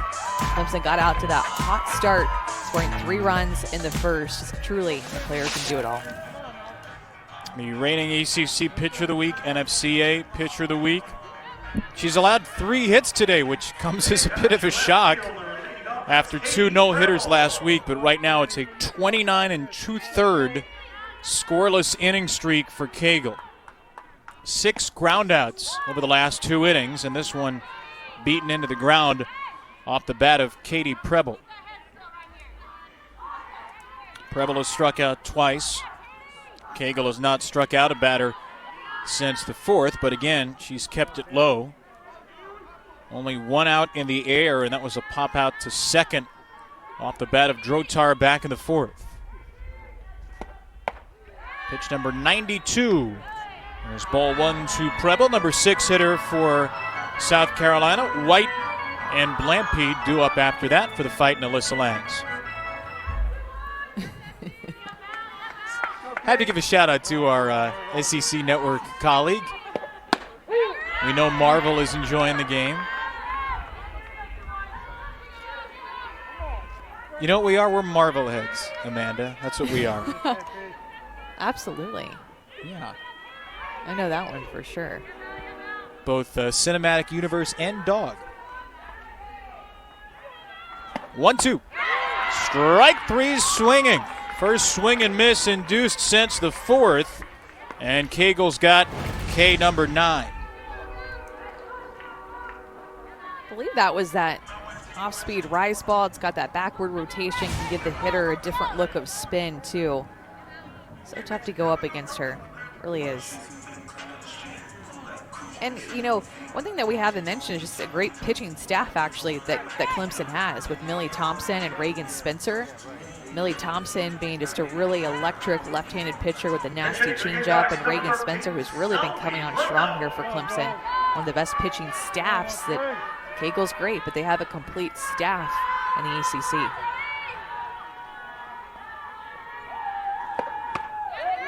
When your 3rd best starter is a 1.83 ERA, that will play. That's no joke. I mean, this is a Clemson team that is 7th in Division I in ERA coming into the week. First in the ACC at 1.37. You know what's scary, too, is the fact that Spencer, Thompson, and Cagle are all freshmen. Yeah. If you're an ACC fan, get ready to see 72 and 17 and 87 for a long, long time. Be haunting your dreams.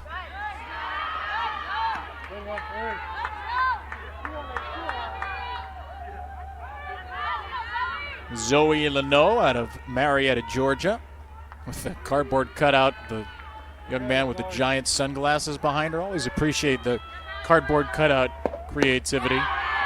2-2. I think they've given life to crowds. You know, they really have helped. Yeah. It's better than just seeing an empty seat. But yeah, that one's good.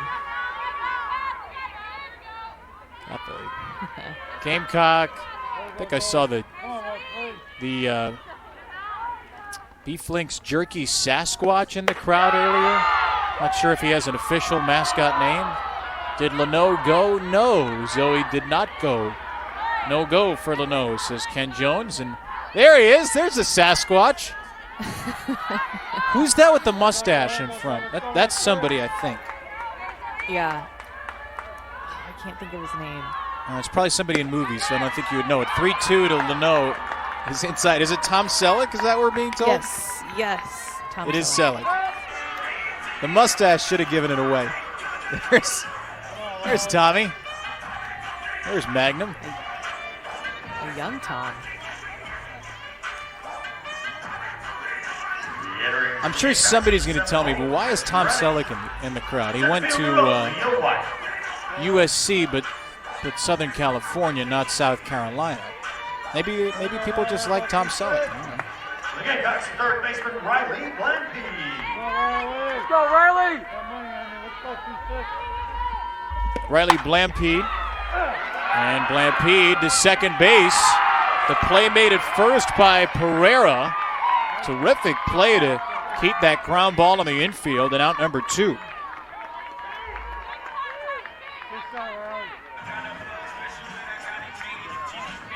Nice flexibility at second base by the veteran infielder Pereira. The Gamecocks right fielder Matty Gallagher. Let's go, 3! All the yoga classes pay off at Pitch 101. White, who was reinserted into the game, is bat at second. Gallagher will bat South Carolina down to its final out. And as she's done all night, Cagle polka dots the corner for strike 1.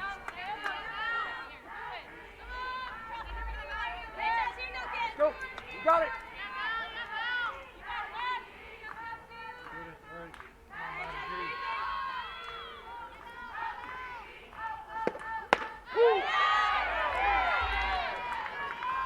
One to go for another shutout for Valerie Cagle. Working on Maddie Gallagher, who grounded out her only time. A scoreless inning streak that is going to be at 30 2/3 innings with one more out for Valerie Cagle. 2 no-hitters in the past week. A home run in the first inning tonight. Extended her 13-game hit streak. And with one more out, Clemson will extend to a 13-game win streak. You know, the one thing I would pick out about this game today is a couple of times with 2 outs, it took her a while to get that third out. Back-to-back hits with 2 outs in the 4th, the back-to-back free passes in the 6th inning with 2 outs. So just being able to efficiently get that third out and not let a team go back-to-back like that and create momentum.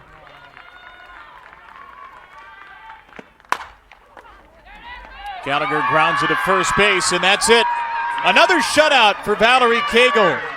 And the Clemson Tigers win the first meeting in this Palmetto State rivalry 6-0 in Columbia. 13 wins in a row for the Clemson Tigers, and they do it once again behind the arm and the bat of Valerie Cagle, Amanda. Yeah, they came out early, scored those 3 quick runs, and that was really the difference maker. They made a statement from the very beginning, the top of the first inning, and Cagle was just fantastic. 9 strikeouts, 10 ground outs. She looked really strong in the circle for that complete game shutout win. And Clemson gets to say they have another first in their program history. That's right. If South Carolina wins the next 20, Clemson will always say, well, we got the first. They're undefeated in the history of this brand new softball rivalry. Coming up next, QB 21 with Kirk Herbstreit, talking to Mac Jones, the likely first rounder. For Amanda and our entire crew, Kevin Brown, good night from Columbia, where the Clemson Tigers keep rolling along.